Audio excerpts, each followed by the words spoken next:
तो इस कहानी की शुरुआत में हम ये देखते हैं हमारा मेन कैरेक्टर रिइंकार्नेट होकर एक दूसरे वर्ल्ड में जागता है और ये वर्ल्ड उसके लिए काफी न्यू है। अब बाहर आने के बाद वो इस वर्ल्ड को भी देखता है कि ये वर्ल्ड कैसा है, जिसके बाद वो अपने वाटर एलिमेंट का इस्तेमाल करता है जिससे उसके हाथ में पानी आ जाता है। अब अगली सीन में हमारा मेन कैरेक्टर एक एंजल के सामने खड़ा हुआ होता है और वो एंजल ये कहता है काफी लंबे टाइम के बाद कोई यहाँ पर आया है और ये तुम्हारी आफ्टर लाइफ नहीं है। अभी एंजल रियो के सामने उस इंसिडेंट को दोहराता है जिससे रियो की मौत हुई थी। अब रियो भी इस बात को समझ जाता है कि वो मारा गया है और अब वो रिइंकार्नेट होने वाला है। रियो पूछता है कि मुझे उस वर्ल्ड में क्या करना है। एंजल कहता है तुम उस वर्ल्ड में जो मन चाहे वो कर सकते हो, तुम्हें कोई स्पेसिफिक काम देकर वहाँ पर भेजा नहीं जा रहा है। ये सारी बातें सुनने के बाद रियो कहता है तो मैं ये चाहता हूँ कि मेरी लाइफ काफी शांत हो। ये एंजल उसे बताता है कि वो जिस वर्ल्ड में रिइंकार्नेट होने वाला है उसे ये फी बोलते हैं, जहाँ पर काफी सारे लोग मैजिक स्पेल का इस्तेमाल कर सकते हैं लेकिन ये लोग काफी कम है। वो ये कहता है कि तुम सबसे ज्यादा वाटर मैजिक से कंपैटिबल हो तो इसलिए तुम्हें वाटर मैजिक दिया जा रहा है जिसका तुम इस्तेमाल कर सकते हो। ये बोलते ही एंजल उसे इस वर्ल्ड के अंदर रिइंकार्नेट कर देते हैं और साथ में उसे एक घर और 2 महीने का राशन भी मिलता है। फिर हम दोबारा से एंजल को देखते हैं जो कि रियो के घर के बारे में बता रहे होते हैं। तुम्हारे घर के ऊपर कभी भी सीधा अटैक नहीं हो सकता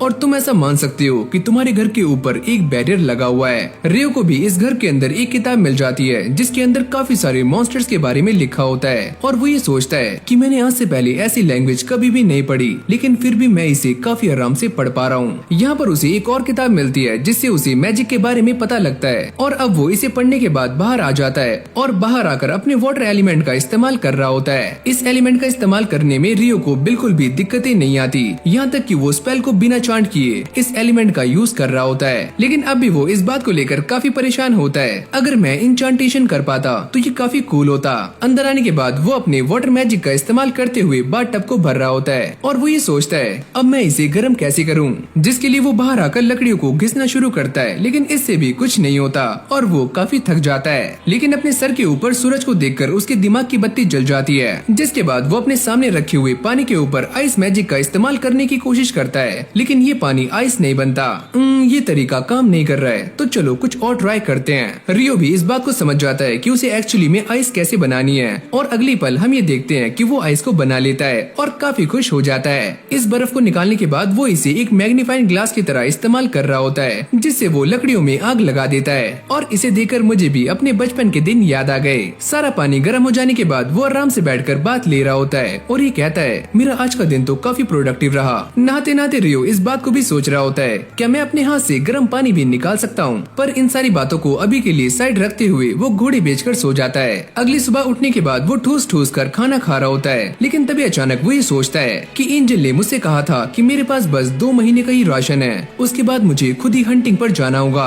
रियो इस बात को लेकर भी काफी परेशान होता है कि उसे हंटिंग करने के लिए इस बैरियर से बाहर जाना होगा और बाहर जाते ही मॉन्स्टर्स उसके ऊपर अटैक कर सकते हैं और इसके पास बस एक नाइफ है। इन सारी बातों से एक चीज तो क्लियर हो जाती है कि रियो को अब अटैक मैजिक भी सीखना होगा वरना उसकी लाइफ की लंका लग जाएगी। अब वो बाहर आने के बाद अपने वाटर एलिमेंट का इस्तेमाल करने के बाद वाटर बॉल्स बनाता है और उन्हें सामने की तरफ थ्रो भी कर रहा होता है। इससे वो काफी खुश हो जाता है क्योंकि ये तरीका काम कर रहा है। लेकिन मेरे इस अटैक में ज्यादा पावर नहीं है तो चलो कुछ और ट्राई करते हैं। जिसके बाद वो वाटर जेट को भी ट्राई करता है पर इसकी धार भी ज्यादा दूर तक नहीं जाती। ये देखकर वो थोड़ा सा डिसअपॉइंट हो जाता है और तभी वो दोबारा से एंजल के सामने आ जाता है, जहाँ पर रियो ने एंजल से ये पूछा था कि मैं इस वर्ल्ड में मैजिक का इस्तेमाल कैसे करूँगा, क्या तुम मुझे ये बता सकते हो। मैजिक को इस्तेमाल करने का एक सिंपल सा रूल है कि तुम्हें इमेजिनेशन करनी होगी, जितनी स्ट्रॉन्ग तुम्हारी इमेजिनेशन होगी उतना ही स्ट्रॉन्ग तुम्हारा मैजिक होगा। अब काफी ज्यादा ट्रेनिंग करने के बाद रियो का वाटर जेट पहले के मुकाबले काफी स्ट्रॉन्ग हो जाता है और काफी दूर तक भी जा रहा होता है, यहाँ तक कि उसने गर्म पानी भी निकालना सीख लिया है जिसको देखकर उसकी बल्ले बल्ले हो जाती है।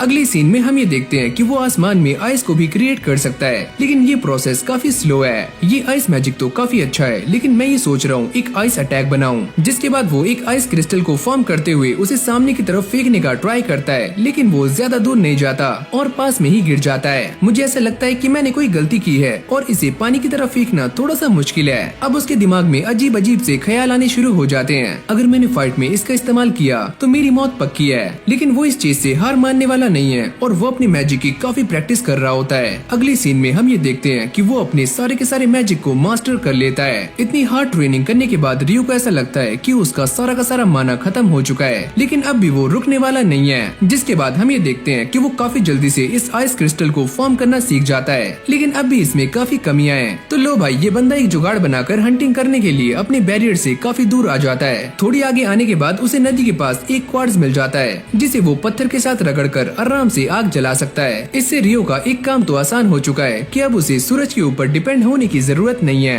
अब रियो हब्स इकट्ठे करने के लिए जंगल में आ जाता है, लेकिन तभी अचानक वो ये नोटिस करता है कि उसके सामने एक काफी खतरनाक बोर है, जो कि उसके ऊपर अटैक करने के लिए सामने से आ रहा होता है। ये देखकर रियो की फटनी शुरू हो जाती है और उसे वो वक्त याद आता है कि कैसे उसका ट्रक उनके साथ एक्सीडेंट हुआ था। जैसे ही ये जंगली बोर उसके ऊपर अटैक करता है तो रियो सामने से हट जाता है और वो ये सोचता है कि मैं यहाँ पर कुछ कर सकता हूँ, क्योंकि इस वर्ल्ड में मैजिक एग्जिस्ट करता है। तभी रियो अपने आइस मैजिक का इस्तेमाल करते हुए पूरे के पूरे फ्लोर को जमा देता है और ये जंगली बोर उसके ऊपर फिसल रहा होता है और फिसलते फिसलते सामने की तरफ आ रहा होता है। उसके सामने काफी सारे आइस के कांटे होते हैं जिसमें लगकर वो मारा जाता है। ये सारा काम निपटाने के बाद रियो दोबारा से अपने घर आ जाता है और वो ये सोचता है कि इस वर्ल्ड में जंगली बोर काफी कमजोर होते हैं और एक कमजोर से लड़ने में ही मेरी हालत टाइट हो गई, तो इस वर्ल्ड के खतरनाक मॉन्स्टर्स कैसे होंगे। अब वो फिर से उसी मैजिकल बुक को पढ़ना शुरू करता है जहाँ पर उसे ड्रैगन्स के बारे में पता लगता है और वो ये पढ़ता है कि ये ड्रैगन्स काफी खतरनाक होते हैं और एक ड्रैगन पूरी की पूरी सिटी को भी खत्म कर सकता है। तो इसीलिए जब भी वो तुम्हारे सामने आए तो दुम दबाकर भाग जाओ। लेकिन जैसे वो पेज को टर्न करता है तो यहाँ पर एक और एंजल के बारे में लिखा हुआ होता है जिसका नाम है आकुमा और ये एक फॉलिंग एंजल है और ये सच में काफी डेंजरस है। इस एंजल के ओरिजिन के बारे में इस किताब में ज्यादा कुछ लिखा नहीं होता, लेकिन एक चीज काफी साफ लिखी होती है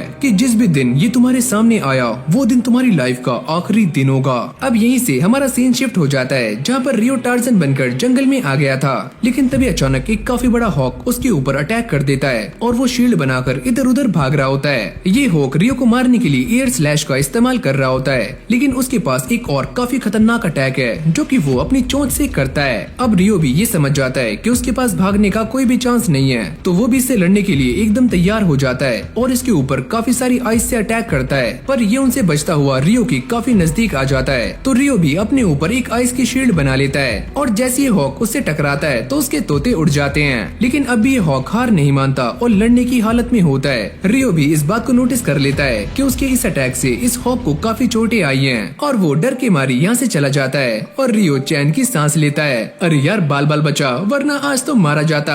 और इस बंदे की पीसफुल लाइफ की अब धीरे धीरे धज्जियां उड़नी शुरू हो जाती हैं, जिसके चक्कर में ये अपने घर का रास्ता भी भूल जाता है और तभी इसके सामने सरकटा आ जाता है जिसको देखकर इसकी काफी फट जाती है। इस बंदे की लाइफ में ऐसे ही मुश्किलें आती रहती हैं और वो काफी सारे मॉन्स्टर से लड़ने के बाद अपनी एबिलिटी को काफी अच्छे से इस्तेमाल करना सीख जाता है, यहाँ तक कि वो पानी में जाने के बाद एक काफी जॉइंट ऑक्टोपस को भी काफी आराम से हरा देता है। इस बंदे की वाटर जेट की पावर भी पहले के मुकाबले काफी तेज हो चुकी है, जो कि एक पत्थर को भी बीच में से काट सकती है। अगली सीन में रियो इस सरकटे से लड़ने के लिए उसके सामने आ जाता है और वो ये सोचता है कि एंजल ने मुझे जो बुक दी थी उसके अंदर इसका कहीं भी जिक्र नहीं है, तो क्या ये एक मॉन्स्टर है या फिर कुछ और है। जिसके बाद इन दोनों के बीच में फाइट स्टार्ट हो जाती है और ये नाइट रियो को काफी आराम से हरा रहा होता है और उसकी आइस शील्ड को भी बड़ी आराम से तोड़ देता है। हारने के बाद रियो नीचे गिर जाता है और वो ये सोचता है कि मुझे ऐसा नहीं लगता कि मैं इससे कभी भी जीतने वाला हूँ, ये सच में काफी स्ट्रॉन्ग है। रियो हर रात इस जगह पर इसीलिए आता है क्योंकि उसको ऐसा लगता है कि ये नाइट उसकी ट्रेनिंग करवा रहा है, क्योंकि आज तक इस नाइट ने रियो को नुकसान नहीं पहुंचाया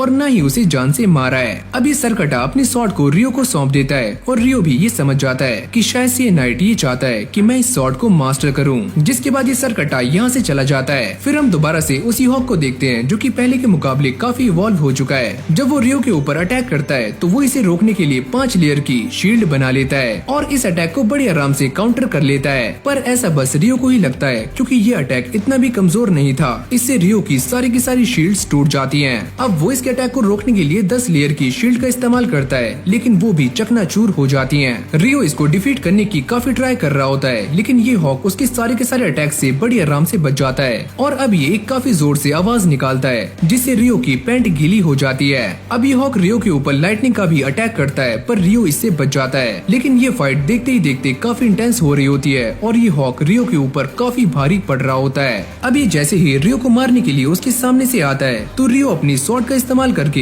इस हॉक का काम 25 कर देता है और ये हॉक मारा जाता है। लेकिन रियो को इस बात का काफी पछतावा हो रहा होता है कि उसने इस हॉक को जान से मार दिया, जिसके लिए वो इससे माफी भी मांगता है और बाद में अपनी स्वॉर्ड को इसकी बॉडी से बाहर निकाल कर यहाँ से चला जाता है। पर तभी अचानक उसके सामने एक रेड कलर कलर का ड्रैगन आ जाता है। पर रियो ने ऐसा पढ़ा था कि जब ये ड्रैगन उसके सामने आए तो उसे दुम दबाकर भाग जाना है। पर ये ड्रैगन अपनी टेलीपैथी का इस्तेमाल करके रियो से बातें कर रहा होता है और वो भी ये देखकर काफी शॉक्ड हो जाता है कि ये ड्रैगन उससे बात कर सकता है। मैंने काफी टाइम से टेलीपैथी का इस्तेमाल नहीं किया और मुझे तुमसे कुछ पूछना है। क्या तुम किसी ऐसे हॉक से मिले थे जो अभी अभी इवॉल्व हुआ हो? रियो उससे काफी डरते हुए ये कहता है, अरे हाँ मुझे मिला तो था, लेकिन मैंने उसे जान से मार दिया, मुझे माफ करना।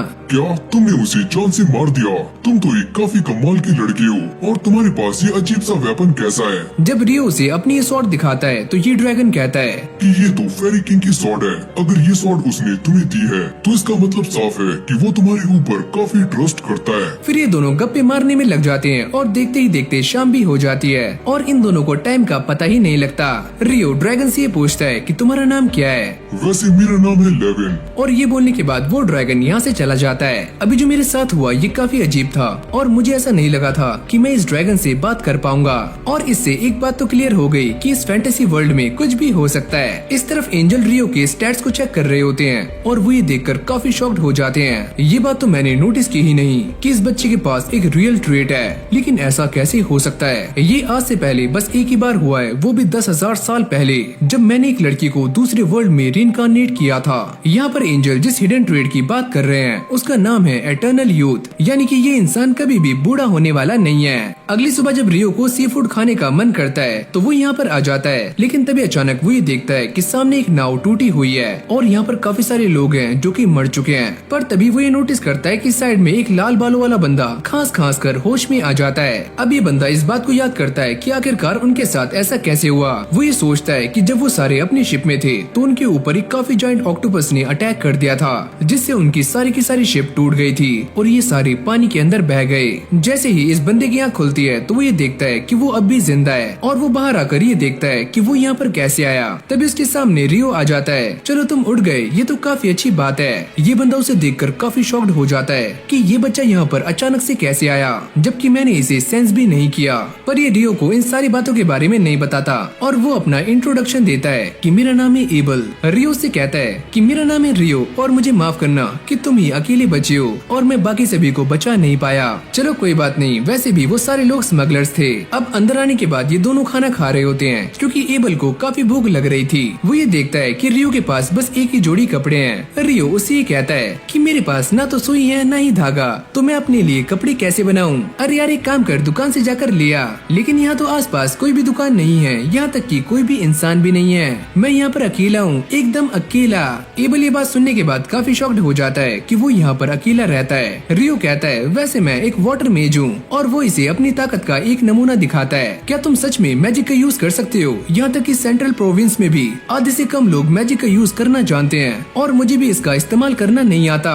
एबल उसे कहता है कि मुझे तुमसे एक बात कंफर्म करनी है, क्या तुम मुझे वहीं पर लेकर जा सकते हो जहाँ पर हम पहली बार मिले थे? जाते हुए ये दोनों बातें कर रहे होते हैं। एबल उसे कहता है क्या तुम मैजिक करने के लिए डंडे का इस्तेमाल नहीं करते? अरे यार मेरे पास डंडा है ही नहीं। मुझे लगता है मैंने फिर से गलत क्वेश्चन पूछ लिया। अब एबल उसे कहता है कि तुम मेरे पीछे रहो, अगर हमारे सामने कोई भी मॉन्स्टर आता है तो मैं उसे संभाल लूंगा, लेकिन मैं तुम्हें ऐसा करने नहीं दे सकता। मैं भी तुम्हारी हेल्प करूंगा। क्या तुम्हें समझ नहीं आ रहा है? अगर तुम बार बार मेरी हेल्प करोगे तो मेरी रेपुटेशन खराब हो जाएगी। जिसके बाद ये दोनों उसी जगह पर वापस आ जाते हैं, लेकिन यहाँ से बाकी के लोग गायब होते हैं। एबल ये कहता है तुमने मुझे काफी सही टाइम पर बचा लिया, वरना मैं भी मारा जाता। अरे हाँ तुम काफी लकी हो कि मैंने तुम्हें बचा लिया। एबल यहाँ पर कुछ ढूंढने का ट्राई कर रहा होता है, लेकिन उसे वो चीज यहाँ पर नहीं मिलती और वो ये कहता है कि वो चीज मुझे नहीं मिली। रियो उससे कहता है तो अब तुम क्या करोगे? मैं ये सोच रहा हूँ कि मैं दोबारा से लूनिया टाउन चला जाऊँ और अपने दोस्तों को ज्वाइन करूँ। मैं इस बारे में नहीं जानता कि वो टाउन कहाँ पर है, लेकिन मुझे ऐसा लगता है कि उसके लिए तुम्हें नॉर्थ में जाना चाहिए। अब एबल उससे पूछता है क्या तुम भी मेरे साथ चलना चाहोगे? ये तुम्हारे लिए एक जॉब हो सकती है क्योंकि मुझे रास्ता नहीं पता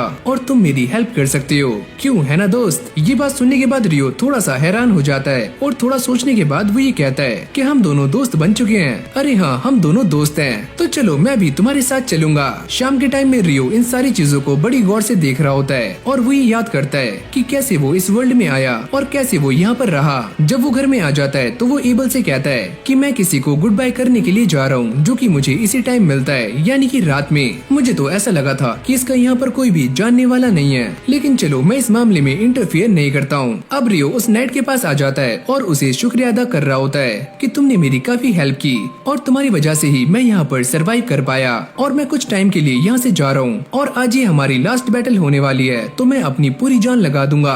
फिर इन दोनों के बीच में फाइट स्टार्ट हो जाती है, जहाँ पर रियो हार जाता है और जब ये नाइट यहाँ से जा रहा होता है तो रियो उससे कहता है तुम्हारा शुक्रिया जो भी तुमने मेरे लिए किया। लेकिन जाने से पहले ये नाइट रियो को गिफ्ट के तौर पर एक कोट देता है और यहाँ से चला जाता है। मैं इस कोट को काफी प्राउडली पहनूंगा। अब ये दोनों भी यहाँ से जाने के लिए रेडी हो जाते हैं और रियो ने भी इस कोट को पहन लिया है। अब वो आखिरी बार अपने घर को देखता है और अपनी पुरानी यादों को ताजा करता है। पर जब ये दोनों यहाँ से जा रहे होते हैं तो उनके सामने एक काफी खतरनाक जंगली बोर आ जाता है और एबल अपनी कॉम्बैट स्किल का इस्तेमाल करके इस बोर को एक ही झटके में खत्म कर देता है। ओ अच्छा, तो ये एक कॉम्बैट स्किल है, पर ये होती क्या है? ये कुछ ऐसी टेक्निक्स होती हैं जिन्हें स्वॉर्ड्समैन और बाकी लोग इस्तेमाल करते हैं फाइट करने के लिए, लेकिन तुम एक मैजिशियन हो तो तुम्हें इसके बारे में पता नहीं होगा। जिसके बाद ये अपनी जर्नी को दोबारा से कंटिन्यू करते हैं, लेकिन इस बार इनके सामने लिजर्ड मॉन्स्टर्स आ जाते हैं। एबल मना करता है कि हमें इनसे फाइट नहीं करनी, ये काफी खतरनाक है और हम दोनों मारी जा सकते हैं। पर रियो एक वाटर मेज है तो वो ये समझ जाता है कि काफी सारे लिजर्ड्स पानी के रास्ते उनकी तरफ काफी तेजी से बढ़ रहे हैं। ये सुनने के बाद एबल भी चौकन्ना हो जाता है। वो लिजर्ड मॉन्स्टर्स काफी सारे हैं तो मुझे ऐसा लगता है कि मुझे अपने मैजिक का भी इस्तेमाल करना होगा।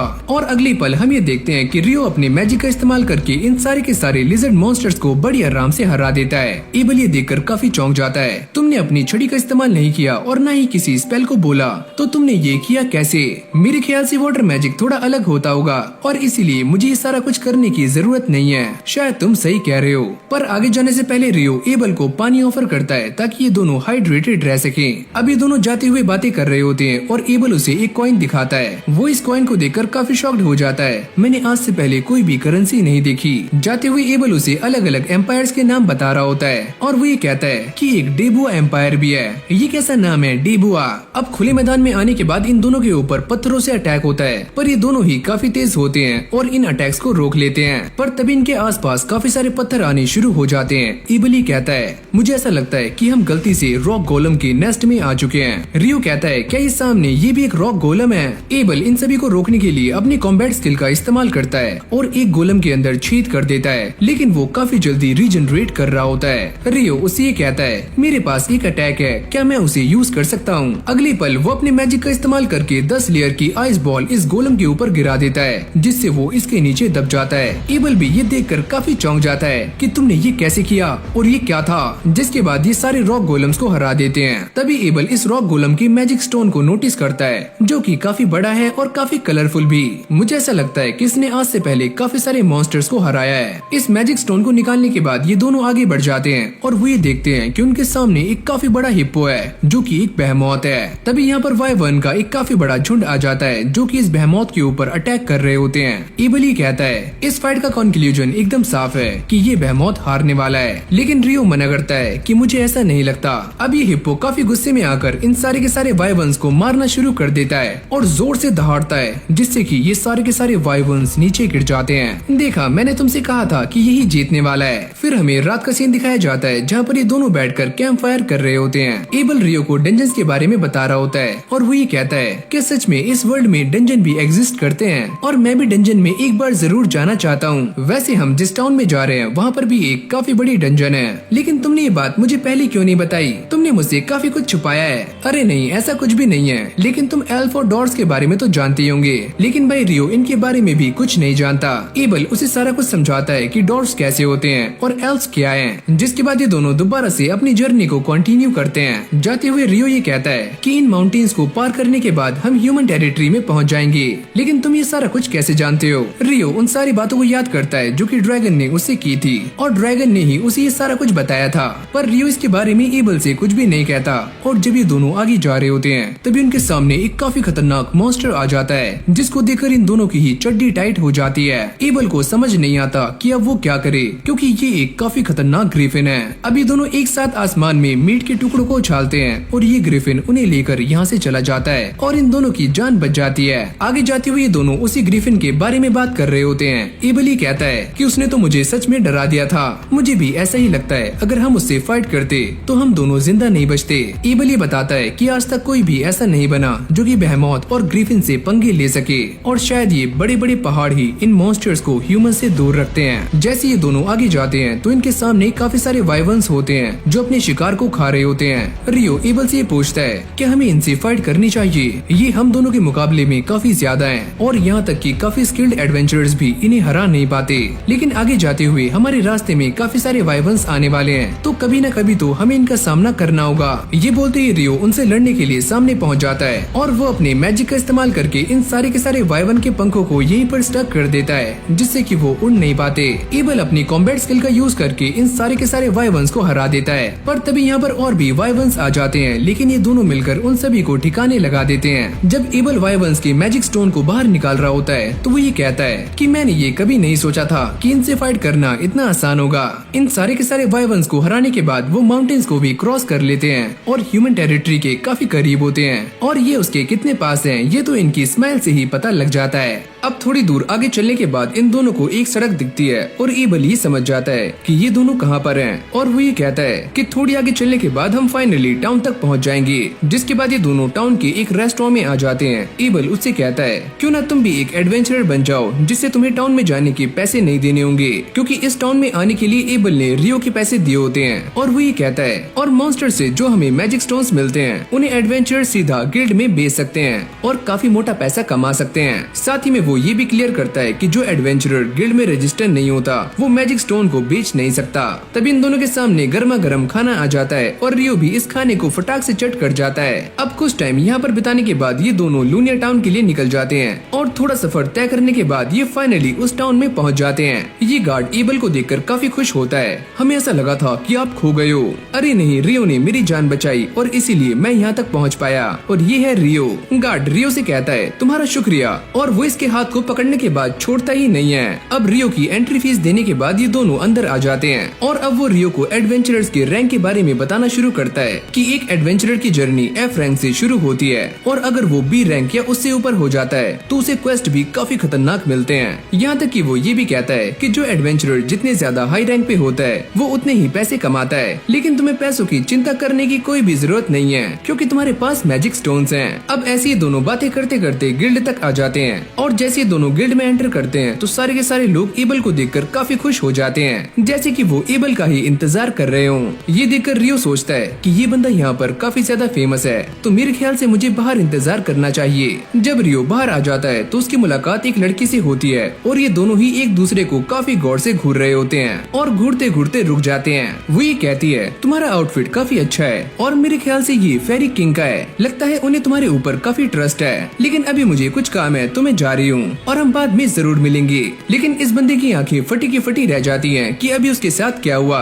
अरे रियो अंदर आ जाओ। एबल उसे लेकर अंदर आ जाता है और सभी के सामने उसे इंट्रोड्यूस कर रहा होता है। इसका नाम है रियो और ये भी एक एडवेंचरर बनना चाहता है, तो तुम सारे इसका अच्छे से ख्याल रखना। अभी सारे उसे घेर कर खड़े हो जाते हैं और रियो को थैंक्स कर रहे होते हैं और रियो भी ये सारा कुछ देखकर काफी खुश हो जाता है। अब वो इसे लेकर नीना के पास आ जाता है जो कि यहाँ के रिसेप्शनिस्ट है और वो ये कहता है कि मैं इसे एंडोर्स कर रहा हूँ और इसे D रैंक मिलना चाहिए। ये सुनने के बाद नीना थोड़ी शॉक्ड हो जाती है और वो ये कहती है लेकिन तुम्हें ये प्रूफ करने के लिए फिजिकल स्ट्रेंथ का टेस्ट देना होगा। मैं इस बारे में गिल्ड मास्टर से बात करना चाहता हूँ और नीना उन्हें बुलाने के लिए यहाँ से चली जाती है। जब ये दोनों मीटिंग रूम में वेट कर रहे होते हैं तो गिल्ड मास्टर ह्यूग यहाँ पर आ जाते हैं। वो एबल को देखकर काफी खुश होते हैं। एबल उनसे कहता है इस बच्चे का नाम है रियो और इसी ने मेरी जान बचाई है। मेरा नाम है ह्यूग मैगलास और मैं यहाँ का गिल्ड मास्टर हूँ और एबल की जान बचाने के लिए तुम्हारा शुक्रिया। एबल ये कहता है कि मैं इस बच्चे को एंडोर्स कर रहा हूँ और मैं ये चाहता हूँ कि इसका रैंक बढ़ जाए। ऐसा हो तो सकता है अगर ये बच्चा अपनी फिजिकल स्ट्रेंथ प्रूफ कर दे। हाँ, मैं इस बात को पहले से ही जानता हूँ और इसीलिए मैं इसे लेकर आपके पास आया हूँ। ये बच्चा मुझसे भी काफी स्ट्रॉन्ग है। ह्यूग ये सुनने के बाद थोड़ा अजीब सा मुंह बनाता है क्योंकि उसे एबल की बातों पर यकीन नहीं होता। अगली सीन में जब ये सारे ह्यूग को मैजिक स्टोन्स दिखाते हैं तो वो ये देखकर काफी शॉक्ड हो जाता है कि ये तो वाइवर्न की मैजिक स्टोन है और तुम्हारे पास इतने सारे क्या कर रहे हैं, क्योंकि इतने सारे वाइवर्न्स को हराने के लिए एक एक आर्मी की जरूरत पड़ती है। एबल ये कहता है उन्हें मारते वक्त हमने एक माउंटेन को भी क्रॉस किया था। ह्यूग ये सुनने के बाद काफी शॉक्ड हो जाता है और वो ये कहता है कि आज तक किसी ने भी उन माउंटेन्स को क्रॉस नहीं किया। ये सारी बातें सुनने के बाद ह्यूग का दिमाग थोड़ा सा सनक जाता है और उसे इन सारी बातों पर यकीन नहीं आता। एबल ये पूछता है क्या ये मैजिक स्टोन्स काफी हैं रियो की रैंक अप के लिए? अरे हाँ ये काफी हैं। अब बाकी का रजिस्ट्रेशन पूरा करने के लिए रियो ह्यूग के साथ उसके ऑफिस में आ जाता है। मैं इस बात को काफी अच्छे से जानता हूँ कि एबल काफी अच्छा एडवेंचरर है, लेकिन मैं ये भी जानता हूँ कि वो अकेले एक वाइवन को हरा नहीं सकता। जब इन दोनों की बातें खत्म हो जाती है तभी यहाँ पर नीना आ जाती है जो कि रियो का एक काफी लंबा चौड़ा इंटरव्यू लेती है। अब जैसी वो सामने हाथ रखता है तो उसे उसका गिल्ड कार्ड मिल जाता है, यानी कि अब वो भी ऑफिशियली एक एडवेंचरर बन चुका है। इस तरफ एबल उसे लेकर अपने साथ जा रहा होता है ताकि रियो को कुछ पैसे मिल पाए, क्योंकि उसने एबल के गाइड का काम किया है। ये दोनों ऐसे ही गप्पे लड़ाते हुए जा रहे होते हैं। एबल उससे कहता है ये बात मैंने पहले ही सोच ली थी कि मैं तुम्हें एक स्टाफ दिलाऊंगा, लेकिन मैं स्टाफ का क्या करूंगा?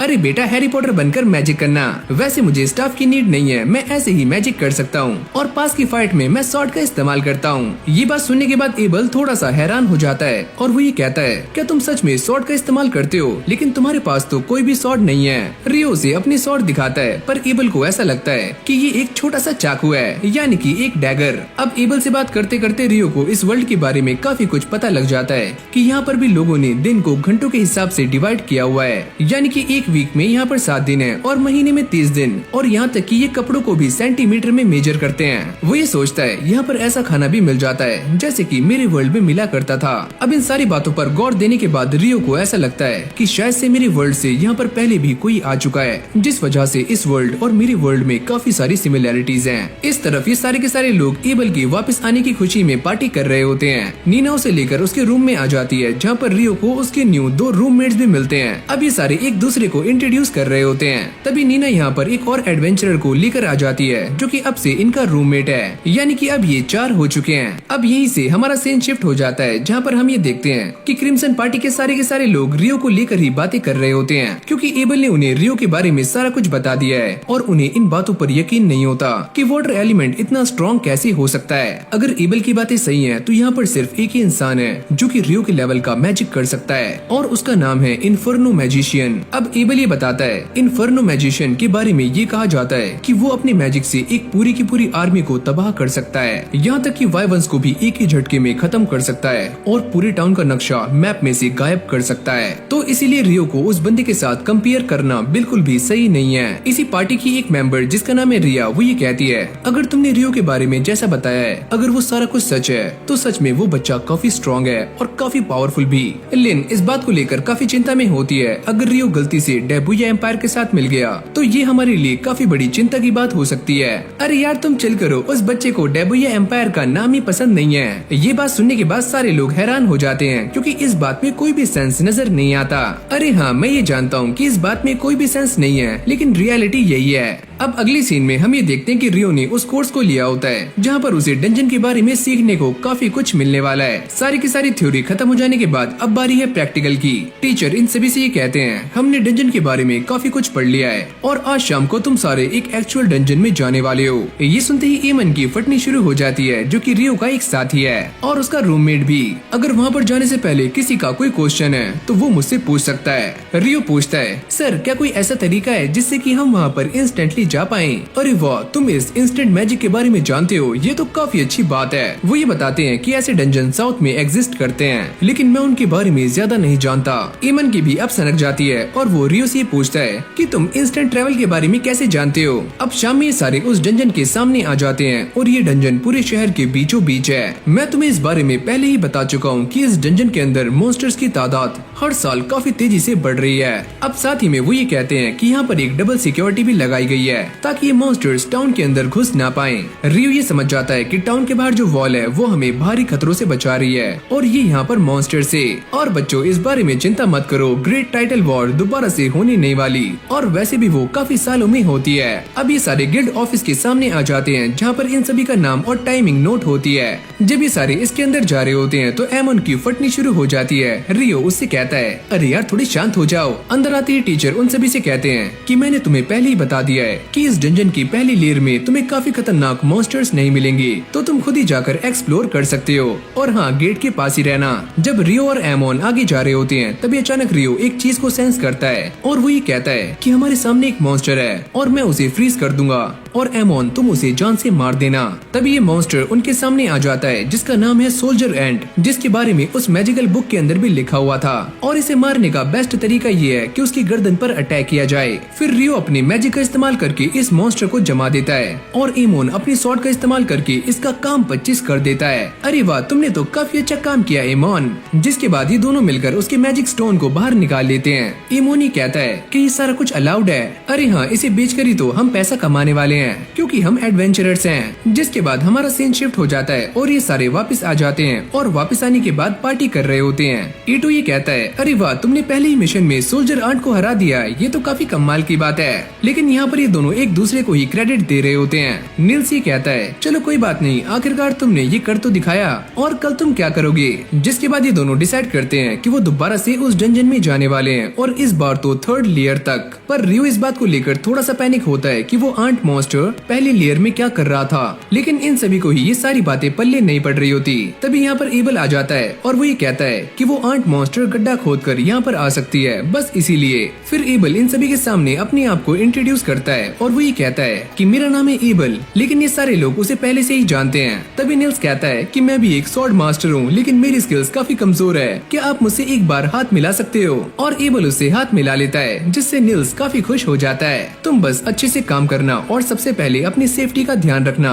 जिसके बाद क्रिम्सन पार्टी के और भी मेंबर्स यहाँ पर आ जाते हैं और वो एबल से कहते हैं कि तुम यहाँ पर क्या कर रहे हो, तुम्हें तो गिल्ड मास्टर के पास जाना चाहिए, मैं बस इन सभी को गाइड कर रहा था। और ये उसे जबरदस्ती उठाकर यहाँ से ले जाता है। इन सभी के जाने के बाद ये सारे उनकी तारीफें कर रहे होते हैं। ईतो कहता है कि वो लड़की काफी कमाल की है, एकदम एंजल जैसी। इस तरफ ये सारे भी जाते हुए रियो के बारे में बातें कर रहे होते हैं। एबल ही कहता है कि तुम्हें इतनी जल्दी क्या है, तुम्हें उसकी ताकत का काफी जल्दी अंदाजा हो जाएगा कि रियो क्या चीज है। अगली सीन में हम ये देखते हैं कि रियो और एमोन दोबारा से डंजन में आ जाते हैं और वो एक साथ मिलकर काफी सारे मॉन्स्टर्स को मौत की घाट उतार देते हैं। रियो उससे कहता है कि तुमने आज कमाल कर दिया। अब बाहर आने के बाद ये दोनों बातें कर रहे होते हैं। रियो उससे कहता है तुम्हारी शॉर्ट स्किल्स काफी कमाल की हैं और अगर तुम ऐसे ही प्रैक्टिस करते रहोगे तो तुम एक काफी अच्छे स्वॉर्ड्समैन बन जाओगे। एमन उससे कहता है कि मुझे भी ऐसा ही लगा था कि तुम बस एक मैजिशियन हो, लेकिन तुम्हारी भी शॉर्ट स्किल काफी अच्छी है। हाँ, मेरे भी एक मास्टर थे जिन्होंने मुझे स्वॉर्ड चलाना सिखाया था। अब रियो एमन को एक एडवाइस देता है कि तुम्हारी स्वॉर्ड स्किल्स तो काफी अच्छी हैं, लेकिन तुम्हें सुबह उठकर प्रैक्टिस करनी चाहिए, क्योंकि मैंने ऐसा देखा है तुम काफी जल्दी थक जाते हो। और हाँ, एबल भी सुबह उठकर रोज प्रैक्टिस करता है, जिससे उसकी शॉर्ट स्किल्स काफी अच्छी है। अब अगले सीन में रियो एक लाइब्रेरी में आ जाता है। तभी उसके पास एक लड़की आती है और वो ये कहती है अगर तुम एल्केमी के बारे में पढ़ना चाहते हो तो यहाँ से शुरुआत करो। अब रियो एक किताब को उठाकर उसे पढ़ना शुरू करता है और वो ये कहता है कि यहाँ पर तो काफी सारी बुक्स हैं, तो मैं कहाँ से शुरुआत करूँ। जिसके बाद वो बाहर आ जाता है, लेकिन तभी अचानक हम ये देखते हैं कि सूर्य ग्रहण लग जाता है। रियो भी इस चीज को देखकर पैनिक हो जाता है और आसपास के सारे लोग गायब होने शुरू हो जाते हैं। अगली पल उसके ऊपर एक फायर अटैक होता है, पर रियो भी अपनी आई शील्ड बनाकर उससे बच जाता है। लेकिन वो ये बात सोचकर काफी हैरान था कि ये अटैक किसने किया है। जिसने भी ये अटैक किया है वो काफी पावरफुल है। अगली पल वो लड़की उसके सामने आ जाती है और वो ये कहती है कि तुम कैसे जिंदा बच गए, चलो मैं तुम्हें भी जान से मार देती हूँ। रियो को ऐसा लगता है कहीं ये आकुमा तो नहीं है, अगर ये आकुमा हुई तो मेरी बैंड बजने वाली है। ये देखकर रियो यहाँ से भागता है, पर ये लड़की उसके ऊपर फायर मैजिक से अटैक कर देती है। रियो इसको रोकने की काफी ट्राई करता है, लेकिन ये अटैक काफी दमदार था। अब ये अटैक सीधे जाकर रियो के कोट पर लगता है और रियो को इससे कुछ भी नहीं होता। ये लड़की इस बात को देखकर काफी चौंक जाती है कि ये तो फेरी किंग का कोट है, अगर ये तुम्हारे पास है तो तुम्हें हराना इतना भी आसान नहीं होगा, लगता है मुझे अपनी स्वॉर्ड का ही इस्तेमाल करना होगा।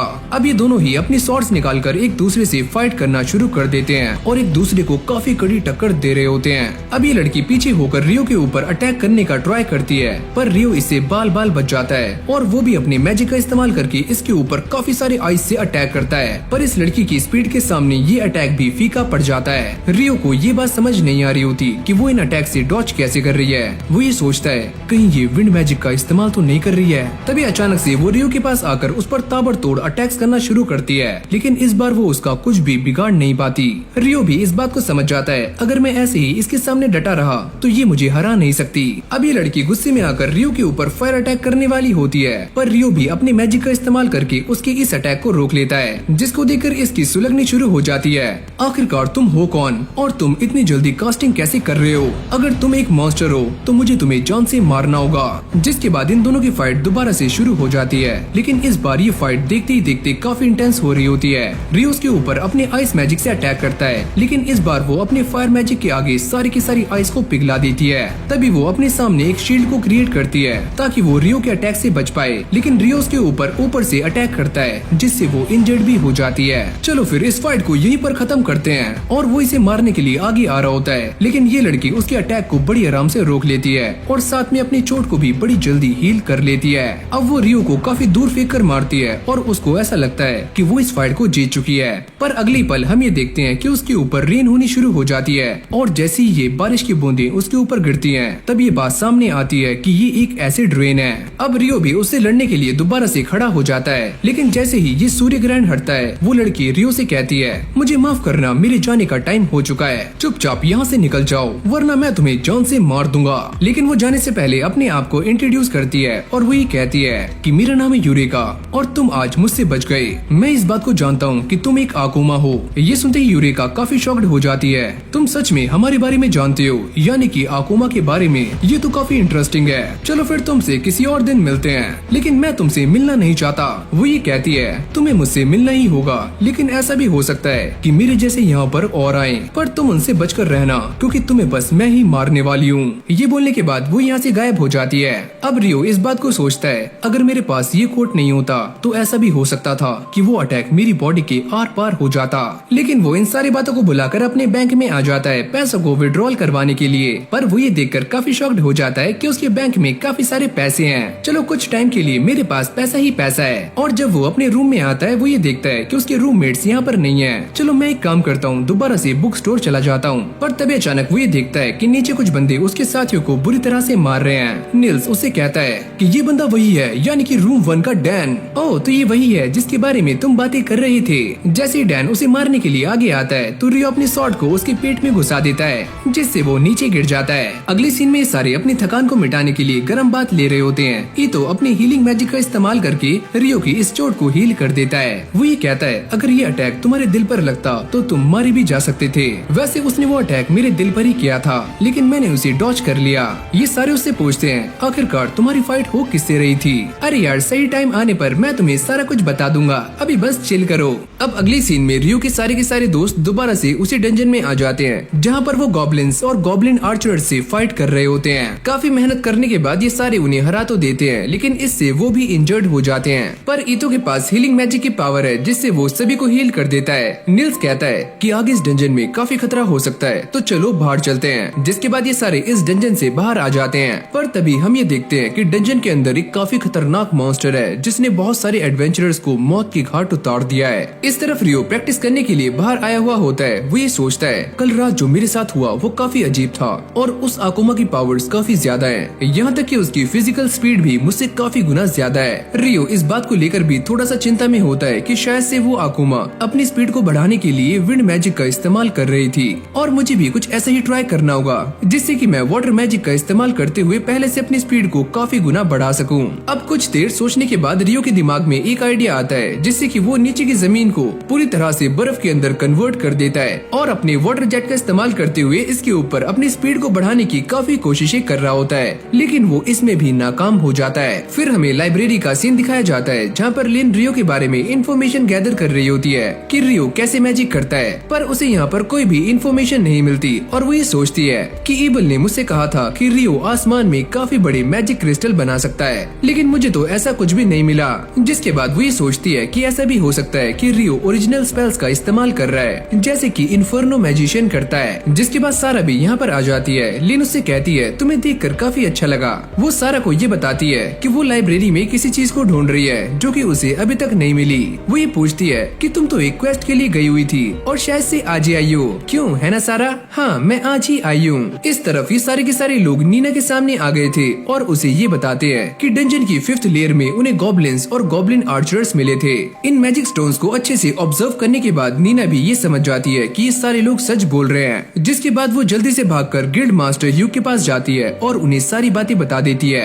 और वो भी इन मैजिक स्टोन्स को देखकर काफी चौंक जाते हैं और वो ये कहते हैं हमारे टाउन में अभी कौन कौन सी बी रैंक की पार्टीज हैं। नीना ये बताती है हमारे टाउन में अभी क्रिम्सन पार्टी और व्हाइट ब्रिगेड है। तुम एक काम करो, इन दोनों पार्टीज को यहाँ पर समन करो और फिर मैं अपना ऑफर इनके सामने रखूंगा।